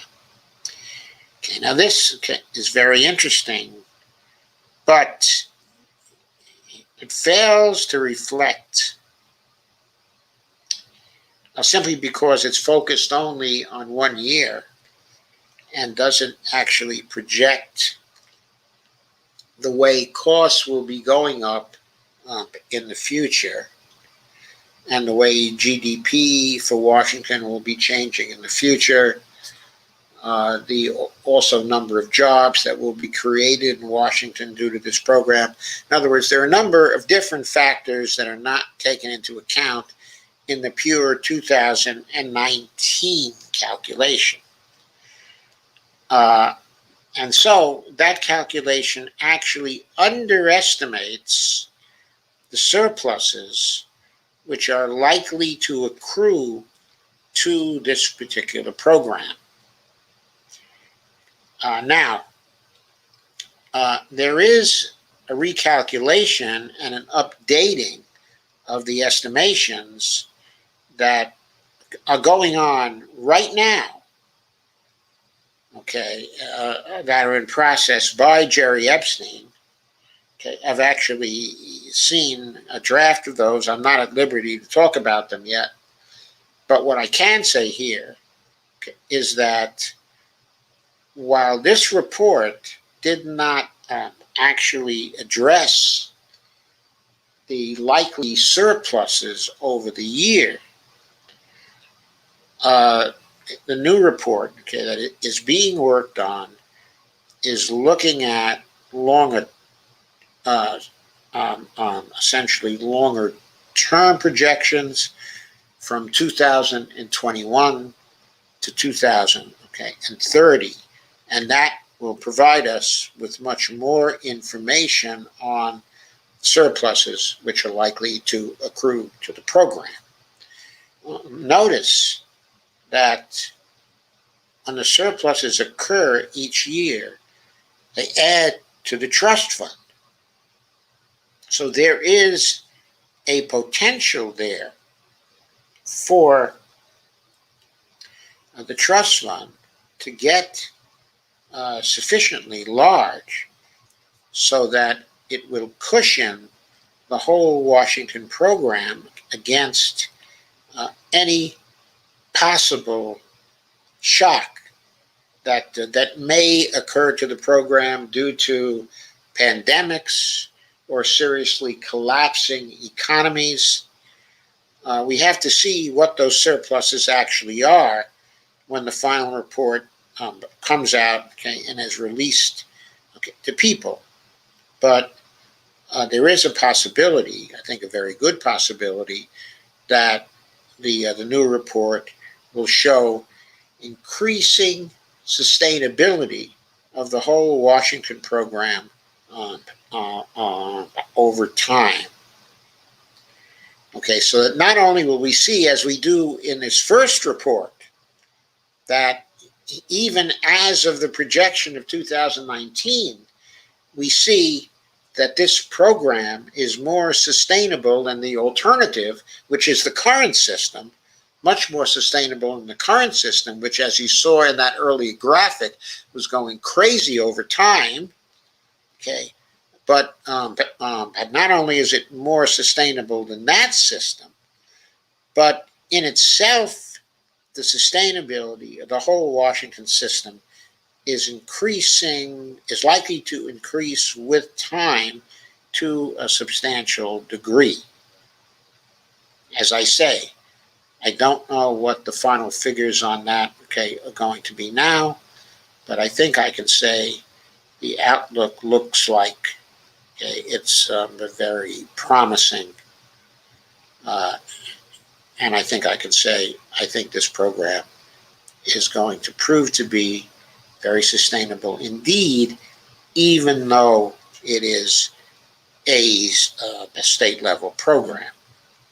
And even though all we're doing here is to assume that the federal revenues, okay, that will be available to the program will be coming through the ACA waivers. Okay, I haven't even touched on the possibility that more federal revenues could be coming through if there were categorical grants that were being supplied, okay, or some sort, okay, of revenue sharing program with the states on this. So Jerry's report ends with a highlight statement. So let me just give you that paragraph in ending here. Without reform, the cost of health care under the current system is expected to double over the next decade. In other words, by 2030, increasing by over 70 billion and rising from 14% of the state output to 17% of the state output. And you can see figures 17 and 18 here. This increase will require that 3% of real state income be transferred from other activities, schools, infrastructure, or vacation spending to pay for a bloated healthcare administration and to fund by the monopolistic profits in drugs, hospitals, and other medical activities. A single-payer program would change this because it will give the state the tools to limit the bureaucracy and to negotiate reasonable prices for healthcare services, even while providing care to everyone, including those currently uninsured and the many more who are underinsured. And also remember, if people are underinsured, they often can't afford to take advantage of the insurance they have. So it's as if they are uninsured. they're subject to the same dangers the uninsured are. So anyway, going further, and the many more who are underinsured, single payer would allow Washington to bring down healthcare costs and to restrain future healthcare inflation to about the level of increases in state income, i.e., the state's real ability to pay. In a word, single payer will save money and lives, and it will make healthcare sustainable. Okay. And I have to agree with his conclusion on this based on what I've seen. This is going to be sustainable. It's going to be a great program for the state of Washington if it is passed. And that is my view of the whole Washington program based on the earlier paper written in 2018 that actually projected a result for 2019. So at this point, okay, what I await, okay, is the release of the new report that I'm sure will be public fairly soon now, and we'll be able to get even a clearer picture of the sustainability of the program, the whole Washington program. So that completes my presentation for today. Okay, and I will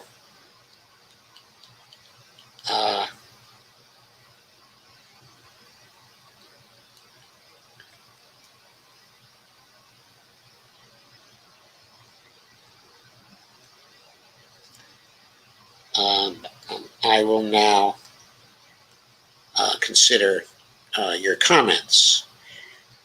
I see the attendance was pretty good tonight, and there are still 13 of you. I think at one point we got up to 17, 18, or 19 people, which of course is not much for many live streamers, but as you all know, it's pretty good for us. Steve Wolfbrand says, ha ha ha. Dolores Pierce says, Jesse Lopez. Jim Bird says, hi all. Hi Jim. Dale Weaver says, good evening, truth seekers. Carmen Muniz says, correction, meeting of the minds. Meeting of the minds. Kay says, back at you. Kay says, hemp would start to fix the soil too. Jeffrey Denton says, switching back to a hemp-based economy would create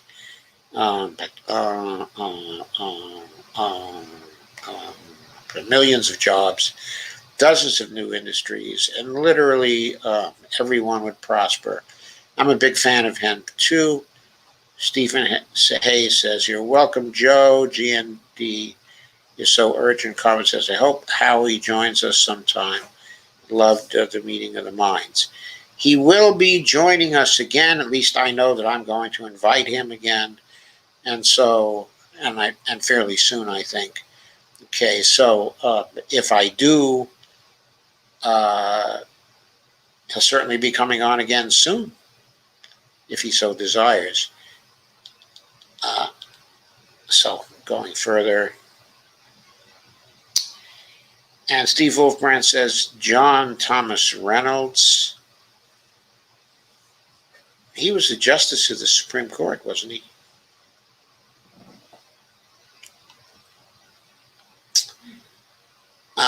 Clyburn is willing to throw away the filibuster fight for voting rights crumbs.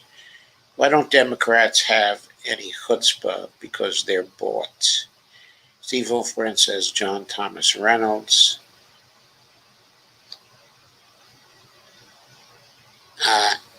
Kay says, New York City was underwater again when Elsa blew by them. Was the city underwater or just the subway underwater? Steve Wolfbrand says, people are starting to die from the heat. It becomes life-threatening about 115 degrees. We're hitting 120 regularly out here in the deserts and some valleys. Some people are dying. Right, but it's dry heat out there, isn't it, Steve? So that you're not getting the wet bulb stuff they were getting in British Columbia. Isn't that right?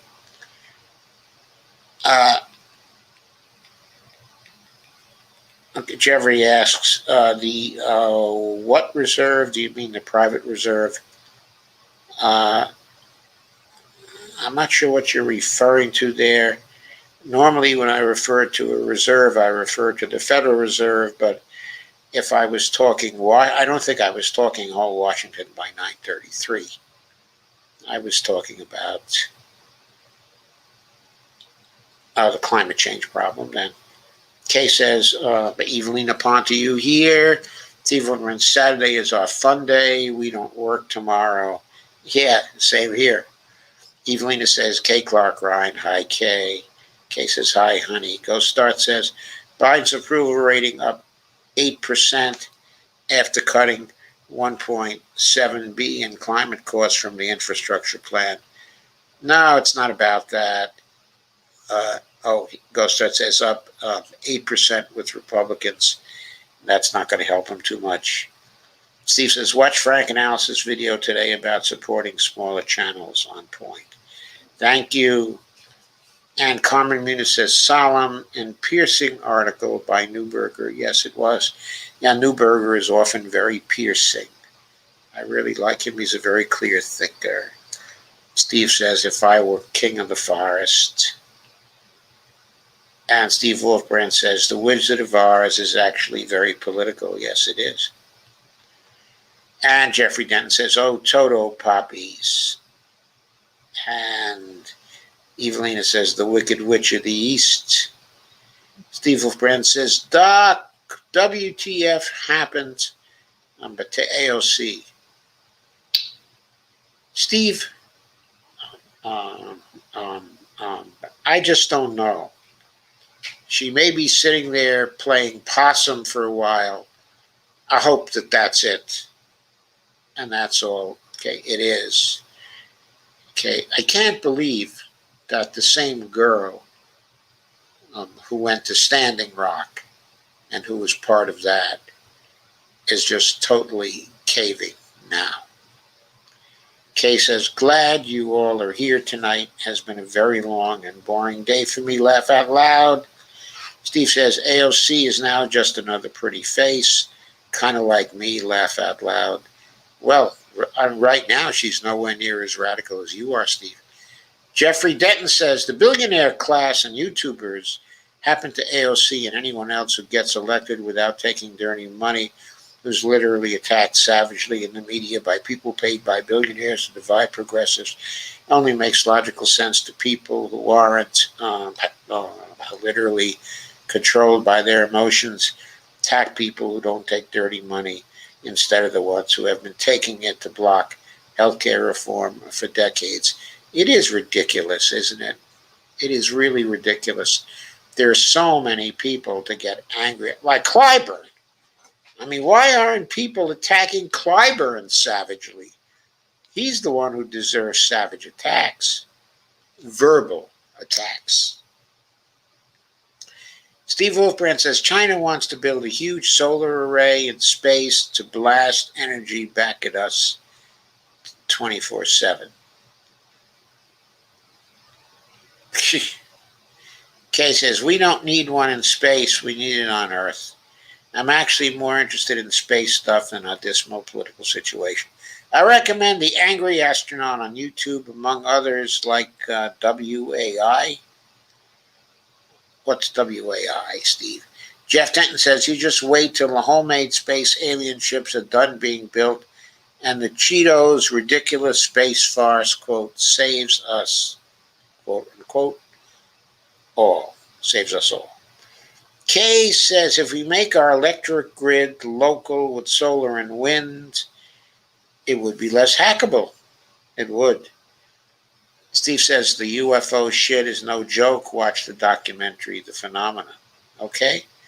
Kay says, love that discussion between you and Howie. Thank you, Kay. I think there's going to be more of that. Steve Wolfbrand says, yeah, Kay, local solar energy farms. Jeff Denton says, I'm pretty sure that anything that gets hacked anywhere in the world, the hacking or whatever the hell that is done by the people that own the U.S. government, no matter who. I don't know, Jeff. I think everybody's hacking. Evelina says France wants to build gigantic offshore windmills. Belgium wants to sue them since supposedly it infringes on their tourist industry, okay, and beach but resorts. I've been to the beaches, okay, in Belgium, uh, at least to some of the beaches, okay, in Belgium. All I see there are rocky coasts. There's not much of a beach. People sunbathe on the damn rocks in Belgium. Evelina says supposedly would infringe.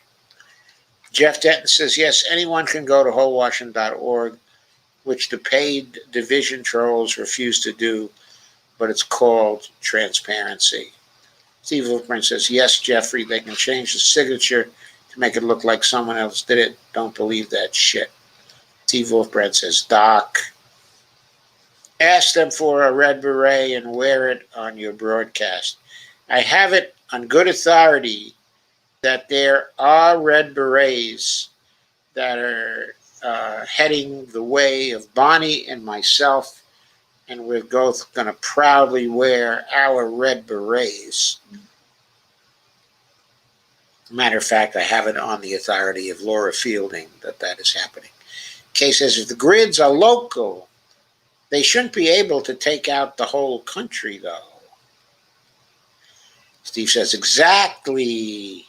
Ghostar says, well, here go the fireworks again every night since early June. What is it about? What is that going on for? Jeffrey says, well, I know that a couple of pages from a coloring book and the word sources say can hack an entire election. So I just wasn't clear on what hacking actually was. Kay says, had Medicare for All rallies in Cleveland, Ohio today. Great. Whole Washington knits their own berets. I love that. I know. And we're getting some of our own. Steve says, July 24th is the day for natural marching for Medicare for All. Be there. Yep, there's going to be a march here in Washington. Jeff Denton says, well, Red Berets is our national Medicare for All group, but we raise money for whole Washington and the July 24th March for Medicare for All by knitting berets. At least those of us who knit. I just create events and gather signatures and pretty much work security. Yes, you do, Jeff. And Kay says they've been having them regularly already. And you do memes also, Jeff. And Steve Wolfbrand says we all do what we can do.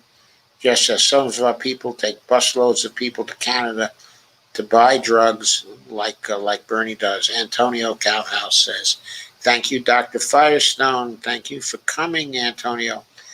And Carmen says, made peach tea wish I could offer you, Joe F. and Bonnie, some heavenly scent. Peach tea sounds real good. We have some tea here. It's a Trader Joe's ginger turmeric tea. That smells real good too. That tastes real good too. In fact, I'm drinking some of it right now. Of course, it's been sitting there for a while, so it's a little cold, but I like cold tea. Steve says, Doc seems to like Howie Hawkins very much. I understand, but he had one job, win. Jesse could have done that, but Howie arrogantly runs with zero experience and zero name recognition. F this guy, the Green Party is a joke. Look, tell the truth about that. Howie did not so much run as he agreed. He agreed to run because there was nobody else who would step up in 2000, okay, and 20. Okay. We keep telling you this, but you don't want to believe us, Steve. Jesse did not want to run in 2020. He did not want to step up. I think if he had stepped up, probably Howie would have stepped aside, would have graciously stepped aside. Okay, and by the way, the reason why I like Howie is because he does issues and he does programs and he knows a lot and has thought through a lot of stuff. That's why I like Howie as a policy person. He is no slouch. And we need that. We need that in the Green New Deal. If Jesse Ventura had run, he certainly would have done extremely well if he had put Howie in his cabinet as his Green New Deal czar to coordinate all the agencies. Because Howie has an encyclopedia knowledge of Green New Deal stuff. Jeff Denton says, yes, we have a 2-year transition. We want to help people who work in the ghoulish healthcare industry now find employment. I would really advise against any transition. I'm not saying that there shouldn't be something like a job guarantee for those people. Probably a state level job guarantee. That would probably cost extremely little. But it's important to immediately have the savings, for Medicare for All in the very first 2 years. It's really important because those savings really help to pay for the state level program and make it a sustainable program. So have it done in the first year. Give the people displaced a job guarantee for that purpose. It's not really that expensive. It won't be that expensive. It's going to be relatively few people. Kay says, probably having them here in support of Nina too, along with Medicare for All. Kay says, I have a friend out in Washington. He say how it works out there if it gets passed. Carmen says, it'll be done via mint that platinum coin. I'm afraid not for Washington. They don't have the platinum coin seniorage possibility. Steve Wolfbrand says, I worked also for the Green Party for about a year, but it turns out they're assholes and losers, in my opinion. Ask Susan Murphy, of Truth Bomb activists, how she was treated by the upper level of the Green Party. I really don't have to ask her. I know that a lot of them, are assholes, and losers. But think of how much easier it would be for us, if we really wanted to take over the Green Party than to take over the Democratic Party. And the Green Party has ballot lines. I mean, a few million of us, 3 to 5 million people, could easily take over the Green Party, Steve. It seems that our efforts there could easily be done. We do also have to concentrate on getting ranked choice voting done, so we get over the gerrymander. That's very, very important. Jeff Denton says, I failed 7 petitions with signatures this week. I filed, I think he means to say, 20 signatures per page. Nobody knows about us, and the establishment won't let us advertise because they control all the media, whether anyone chooses to believe it or not. So it's about social media. Oh, he says he filled 7 petitions with signatures.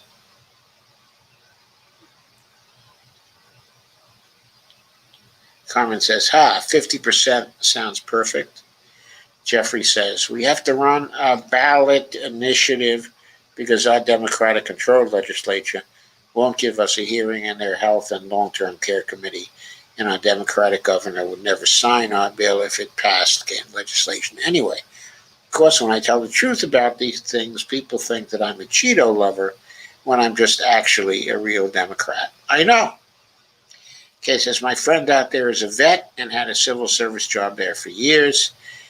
Jeff Denton says, veterans actually do get pretty good health care here in Washington once they were in the system, but everyone else not so much.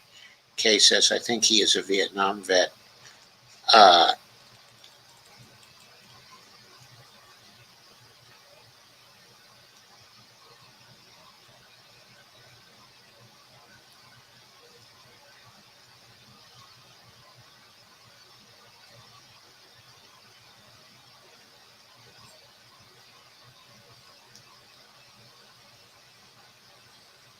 Kay says, should make healthcare easy to understand and deal with too. Steve Wolfbrand says, July 24th, get your ass out in the streets. March for Medicare for All in your city. Jeffrey Denton says, thank you so much again, Joe. I'll see if I can get you a copy of the new report. Jeff, okay, I have a copy of the new report, but Georgia tells me that for now, the stuff in it is not yet public. It must be going through final review, okay, or something like that. Okay, she did send me a copy, a copy of the draft, but I'm not able to quote anything from it. Okay, I'm not able to reveal what it says. Okay, so that's why I had to base this session on the 2018 report. I still was, I think, pretty well able to make the case, and that is important. But I think the case can even be made better with the new report. Okay. So Kay says, no marches here in the wasteland of Canton, Ohio. Kay says, this city sucks bad. Steve Wolfbrand says, Doc, hit up Frank Analysis. He's trying to support smaller channels. Jeff says, no, I was just being obnoxious about the that private banking monopoly that actually creates creates our money. Jeff, also something else occurs to me that I should definitely say. With the possibility of surpluses going into whole Washington's trust fund, the issue arises, where do you want to put the whole Washington trust? Not into a private bank. You want to be able to put the whole Washington trust funds, which will be billions of dollars in no time at all, into a state-owned public bank. And then, with those assets, it will be possible for the public bank to really support quite a lot of loans while it is trying to become a part of the Fed system. So,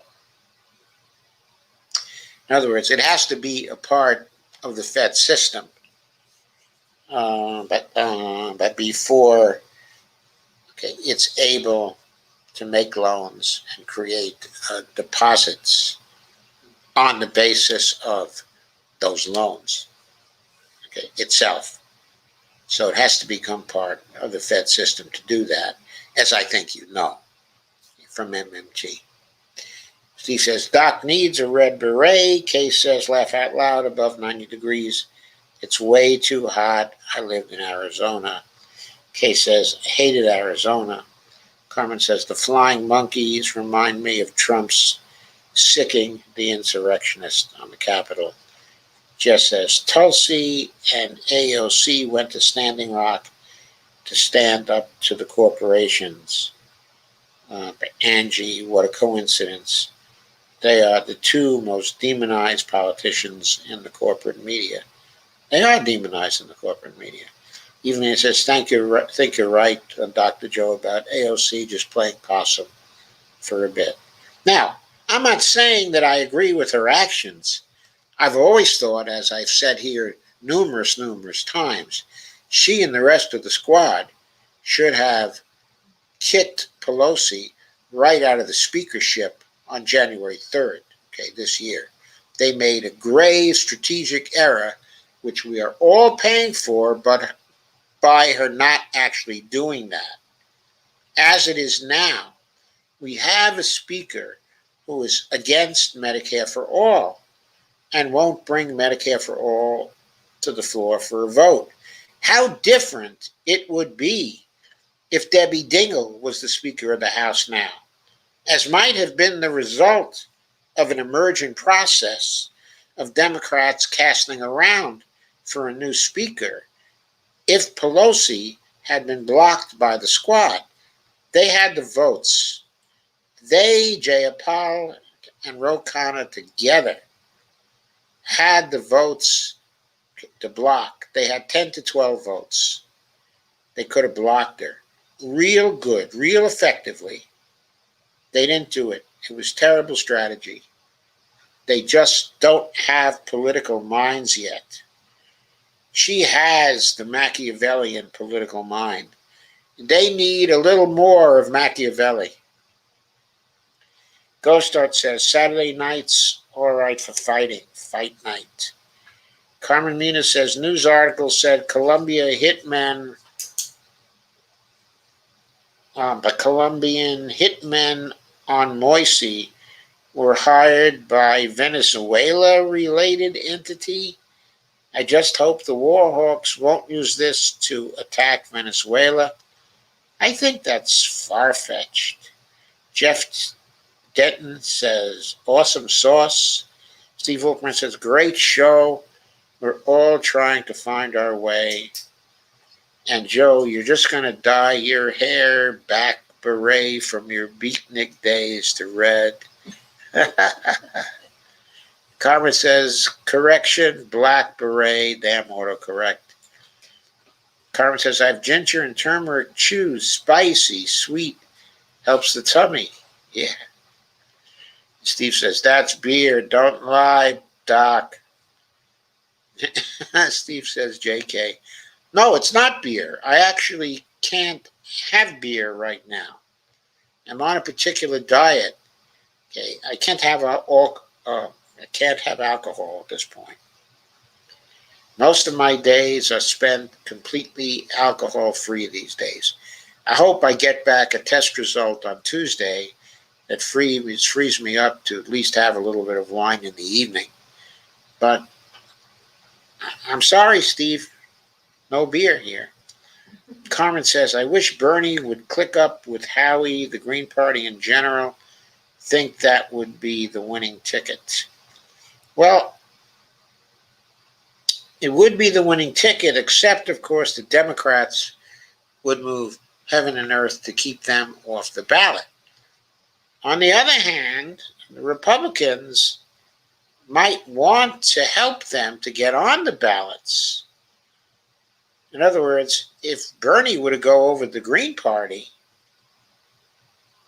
and start running with Howie or something like that, I think the Republicans would think they absolutely had no chance to win, but a good chance to split up the Democratic base, so they would probably help them out. Now, I think this would be very, very good, because I, of course, think that if Bernie were in good health and could run again, and he ran as a Green Party candidate, okay, at this point, we might actually have a miracle. Stephen, Doc, we need to talk about Julian Assange. I talked about Julian actually on Wednesday, did I not, Steve? I thought I went over a very good article by Marjorie Cohn, okay, on Julian.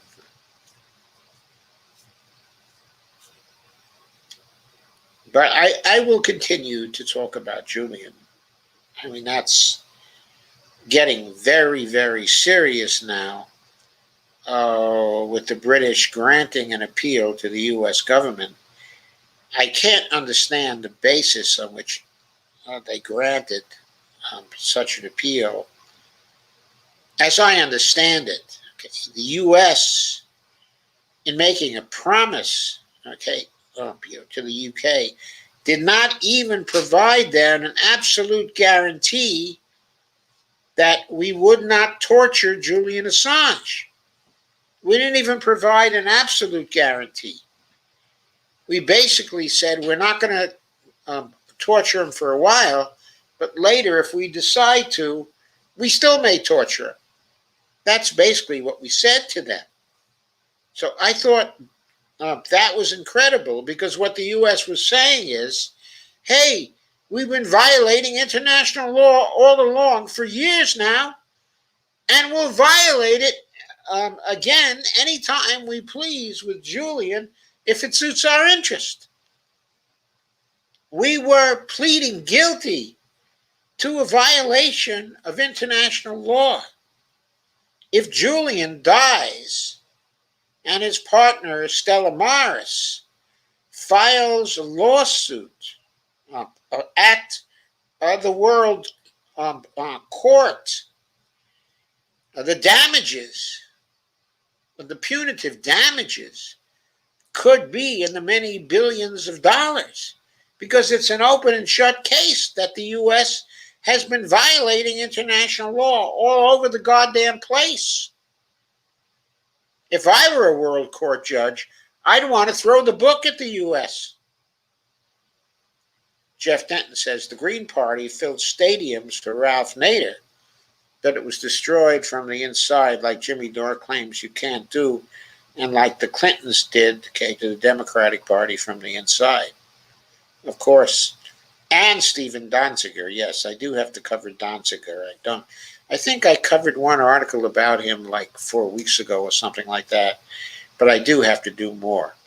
But I covered him before other people were covering him, Steve. Steve says, good night, everyone. Much love to all of you. Jeff Denton says, oh, that's good. If we can lend out 10,000% more than we actually have, like the illegal Fed monopoly system, we should be swimming in money in no time. Steve says, Howie had one job, win. He fucked that up. Zero respect. Come on, Steve. I mean, Howie is a very bright guy who obviously works his tail off. Okay, now I know you're looking at him and you're saying he's not really presidential timber. I respect that opinion.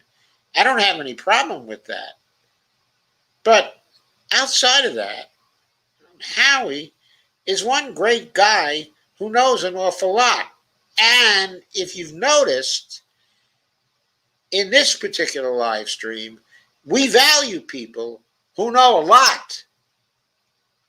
Who know a lot and who can learn more. And Howie is that kind of spirit. We're going to be talking a lot more with him.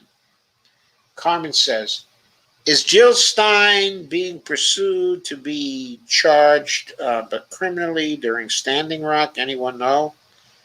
I don't know. He says Pago must go. Carmen says charged.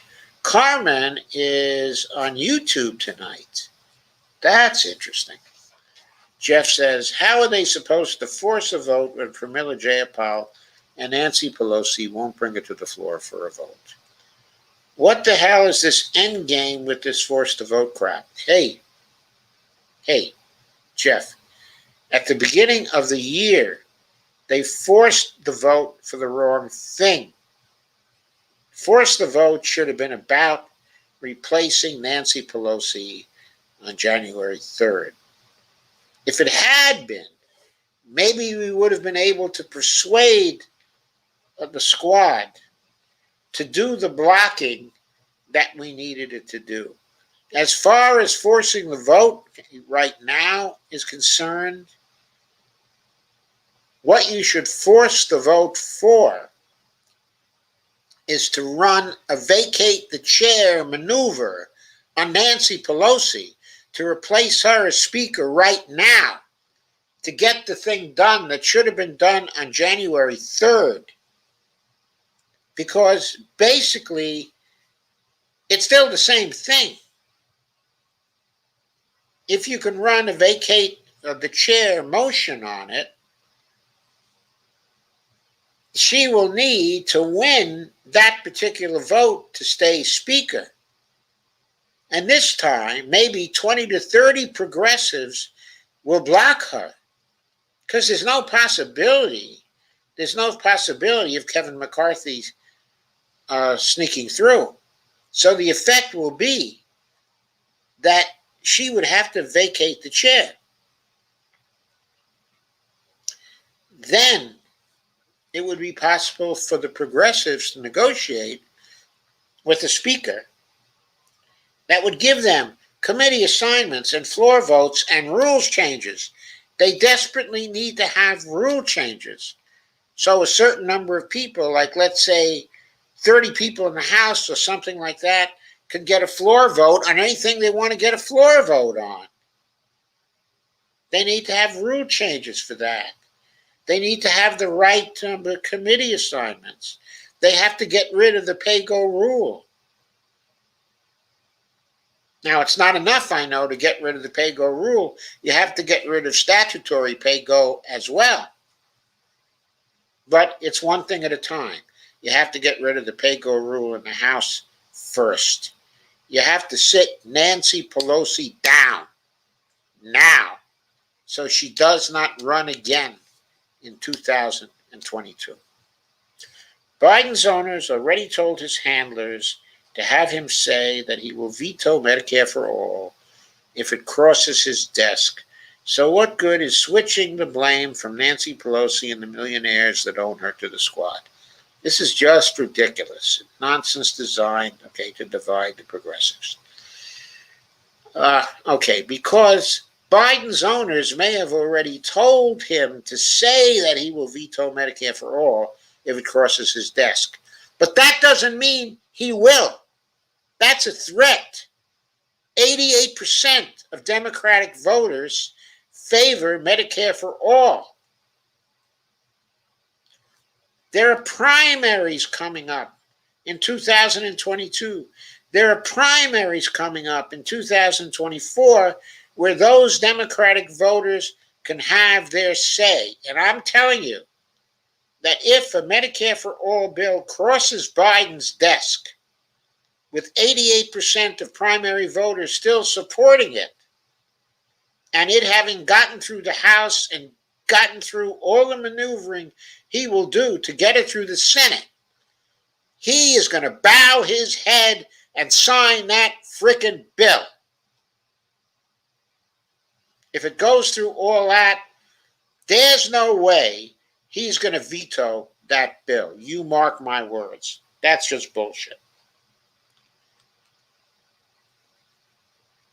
That says, I'm not trying to divide the progressives, but I can count, and I do think they have a vacate the chair motion against Pelosi they can run. They need to study up on what that is and how it's done and the rules that actually govern that. They can get Pelosi into a very bad situation with that. And they can force her to step down. Okay, says the squad needs Nina. Carmen says no more wine. Well, not for a while. I might be able to sneak in an occasional ounce for the night shows, but that's it. That's the extent of it. But I may learn on Tuesday that I can go back to my normal habits, which is to drink 3 ounces at dinner and 1 ounce, at 9 o'clock, of red wine. Evelina says, not Venezuela, Carmen. One of the Colombian mercenaries was linked to Juan Guaido. Jeffrey says, the zombie zealot fans of YouTubers actually think that Bernie Sanders signed a loyalty pledge for a brain-dead, corporate-owned puppet like Joe Biden who attacked Social Security 3 times, and not people like me to Turner or the squad or Bernie-crats have been getting elected for 4 straight years in a row. hundreds of them all around the country. What makes more logical sense? That Bernie signed a loyalty pledge for the Democrats to keep getting elected, or for Joe effing nothing will fund? I'm not sure what you're saying there, Jeff. Maybe you could clarify. Jeff says, then I guess. Oh, wait. I scrolled down too fast. Sorry.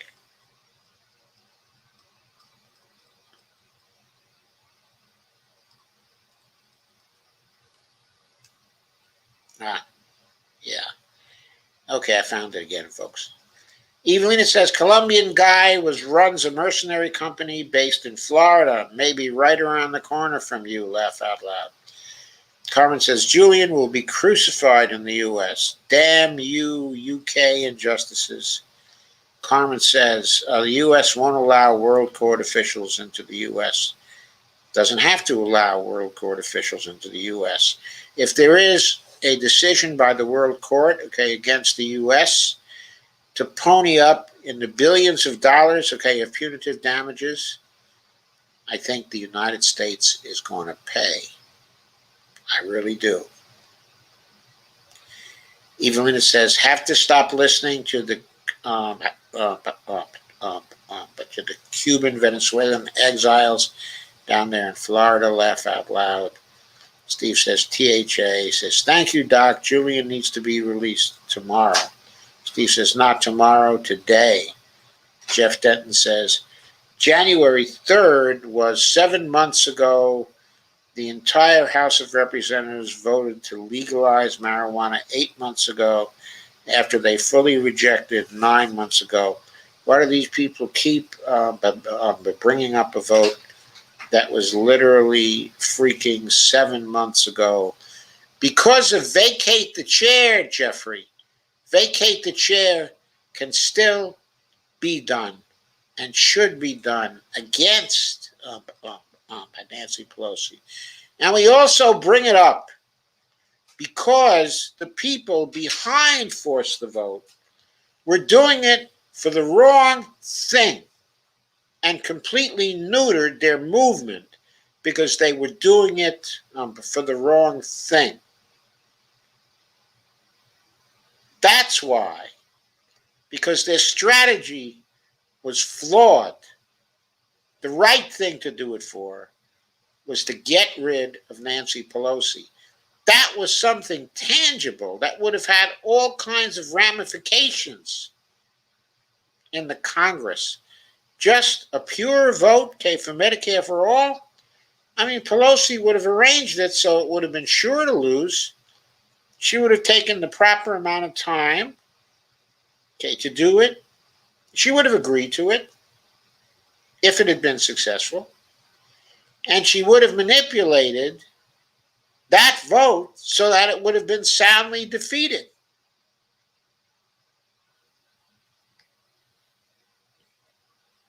That was not the right thing to do. The right thing to do was to force the vote to get rid of Nancy Pelosi. Carmen said, but, of course, Jimmy wouldn't listen because Jimmy always knows best, right? He wouldn't listen.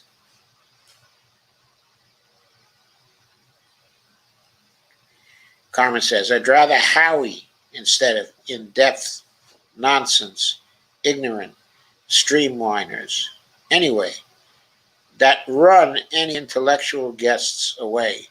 Jeff Denton says, and I guess we have to find out what the repercussions are for a politician that violates their loyalty pledge to the Democratic Party, which they all have to do. Well, I don't know. The repercussions are probably different for different people. If centrist Democrats violate the loyalty pledge, I'm sure they're welcomed back with open arms. It's only the progressives who are punished in some extreme way. Steve says, okay, good night. Love you all. Sleepy sleep. A dream time. Also, by the way, you would not be violating a loyalty pledge to the Democratic Party if you voted against Nancy Pelosi for the speakership. As long as you didn't vote for Kevin McCarthy, there would be no violation of the loyalty pledge to the Democratic Party. Jeff says, this is the exact reason we have to run a ballot initiative, because Jay Inslee would never sign the whole Washington bill because his owners would never let him. That's exactly why we have to run a vacate the chair against Nancy Pelosi. We have to get her out of there. Steve says, Doc, you need your wine. Jeff says, what makes more sense that Bernie signed a loyalty pledge for Joe Biden or the hundreds of people who have been getting elected to their own communities ever since 2016? This isn't rocket science, it's logic and common sense. Look, I'm still for Bernie, and I'm for the hundreds of people who have been running as Bernie-crats.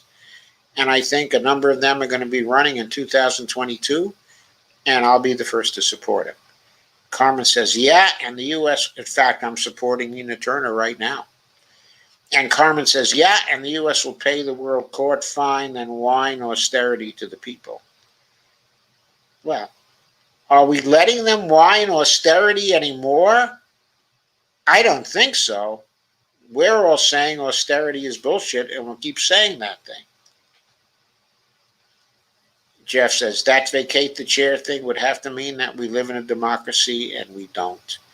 No, the vacate the chair thing means there are House rules allowing you to do a vacate the chair thing. If you do it successfully, it's going to be over in a day or two. They ain't going to be able to change those rules in midstream.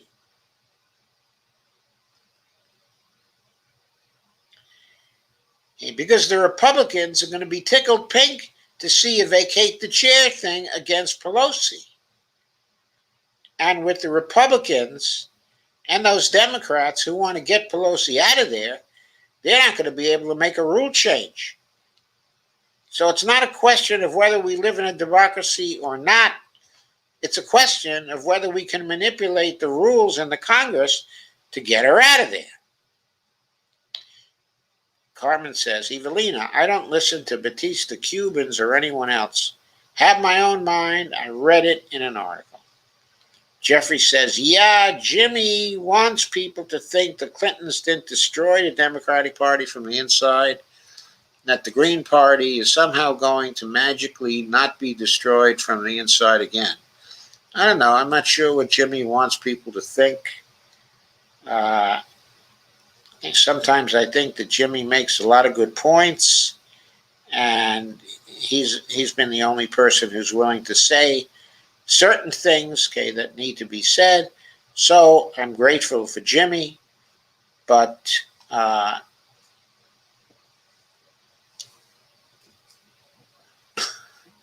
have to say, I'm just going to come right out and say it.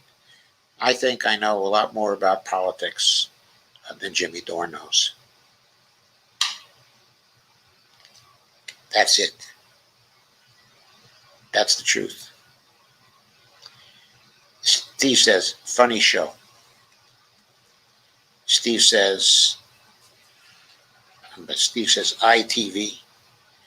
Jeffrey says, Bernie, the system was rigged against him, and they wouldn't let him run in the general in 2016 and 20. That's why he started the political revolution that's designed for people to witness the cheating by both parties. Nobody can spend 40 years in politics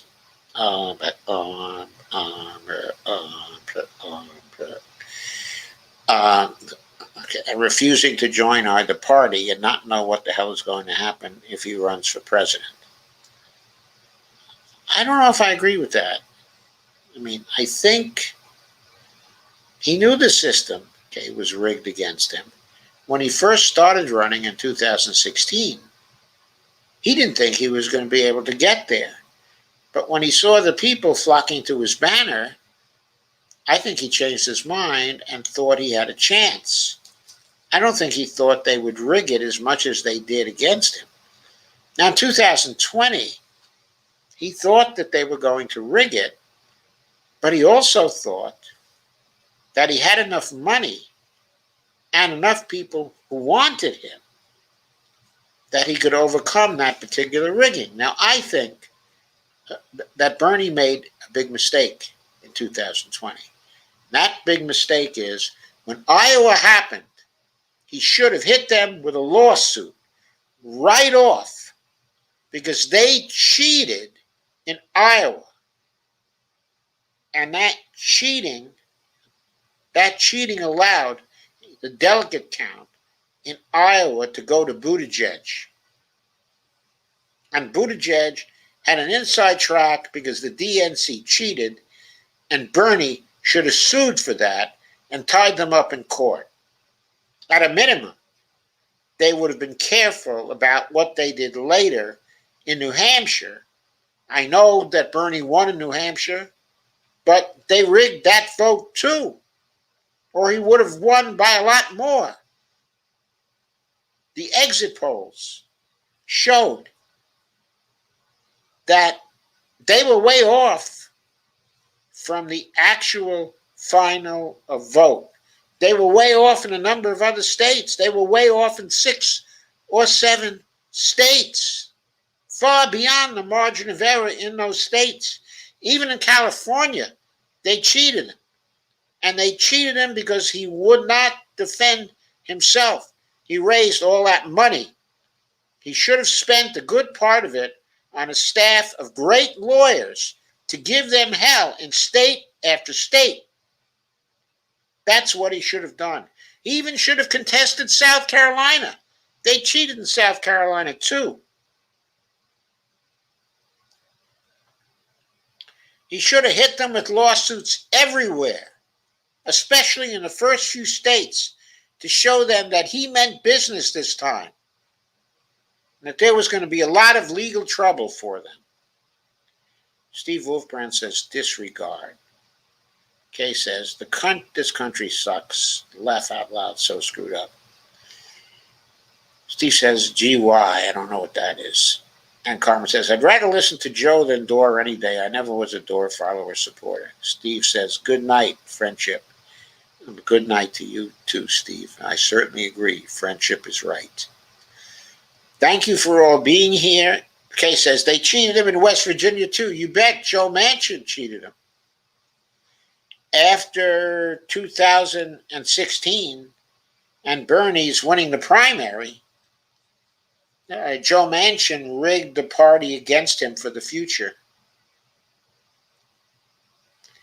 What Bernie should have done after 2016 was have gone right into West Virginia and tried to take the whole party away from them. And Dolores says, thank you and good night all. Thank you, Dolores. Thank you for coming. And thank you for everything you do. I really appreciate it. So does Bonnie. Yes, I do.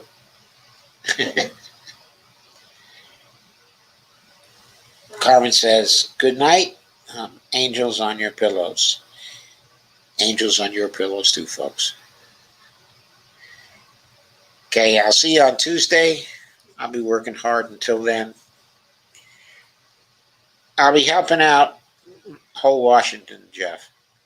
The establishment controls all of the court system and all of the media, and Hillary Clinton and Debbie Wasserman Schultz committed felony election fraud, and the Republicans didn't breathe a word about it because they didn't stand to gain any seats there. That's why they didn't breathe a word about it. When their interests are at stake, they'll come in against the Democrats. Okay, says, thank you all for a great discussion. I love you all. We love you too, Kate. Could you imagine what the media would do to Bernie if he started talking about hemp and not just people locked up, okay, for marijuana? I can't imagine, so I wouldn't expect him to talk about hemp. But if he were president, then I would expect him to talk about hemp.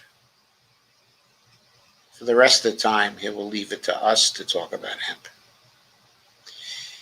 So I guess that's it, folks. I've reached the end. And I am getting a little bit tired because we got up a little early on Friday morning. I haven't quite recovered from that yet. And Jeff says, Bernie had 1 million volunteer campaign. There's no way they were going to let let him be president. Well, there, the pandemic intervened.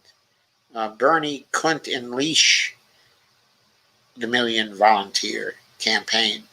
So we don't know how that would have gone. And besides, it was eventually going to be a $2 million campaign. A 2 million volunteer campaign. He actually had more than 1 million volunteers. But he could not unleash them. He could not unleash them because of the pandemic. His campaign would have gone far better if there had been no pandemic, even after losing in South Carolina. It would have gone far better even on Super Tuesday, but he had already started by then not to unleash his campaign because he was afraid of sending people out because of the kind of guy he is. Anyway, good night, Jeff. And it says, thank you so much again from Hull, Washington. Well, don't keep on thanking me. I'm on board for good. Carmen says, I wish COVID would unleash on the fascists. Well, that's what may be happening. The Delta variant, it's going to be devastating for the unvaccinated. Jeff says, plus they used the voting app to stop the vote count in Iowa. I know, that's what I was talking about, that voting app, that he didn't win by an automatic landslide. This is how much of the media, they control all of it, and from the Republicans, crickets. Yeah, well, the Republicans didn't have anything to gain in Iowa if Buttigieg won. That's why we heard crickets about it from them. But also, they weren't involved in that primary. Okay, it was a Democratic primary. Okay, good night. I am ending now. Sweet dreams.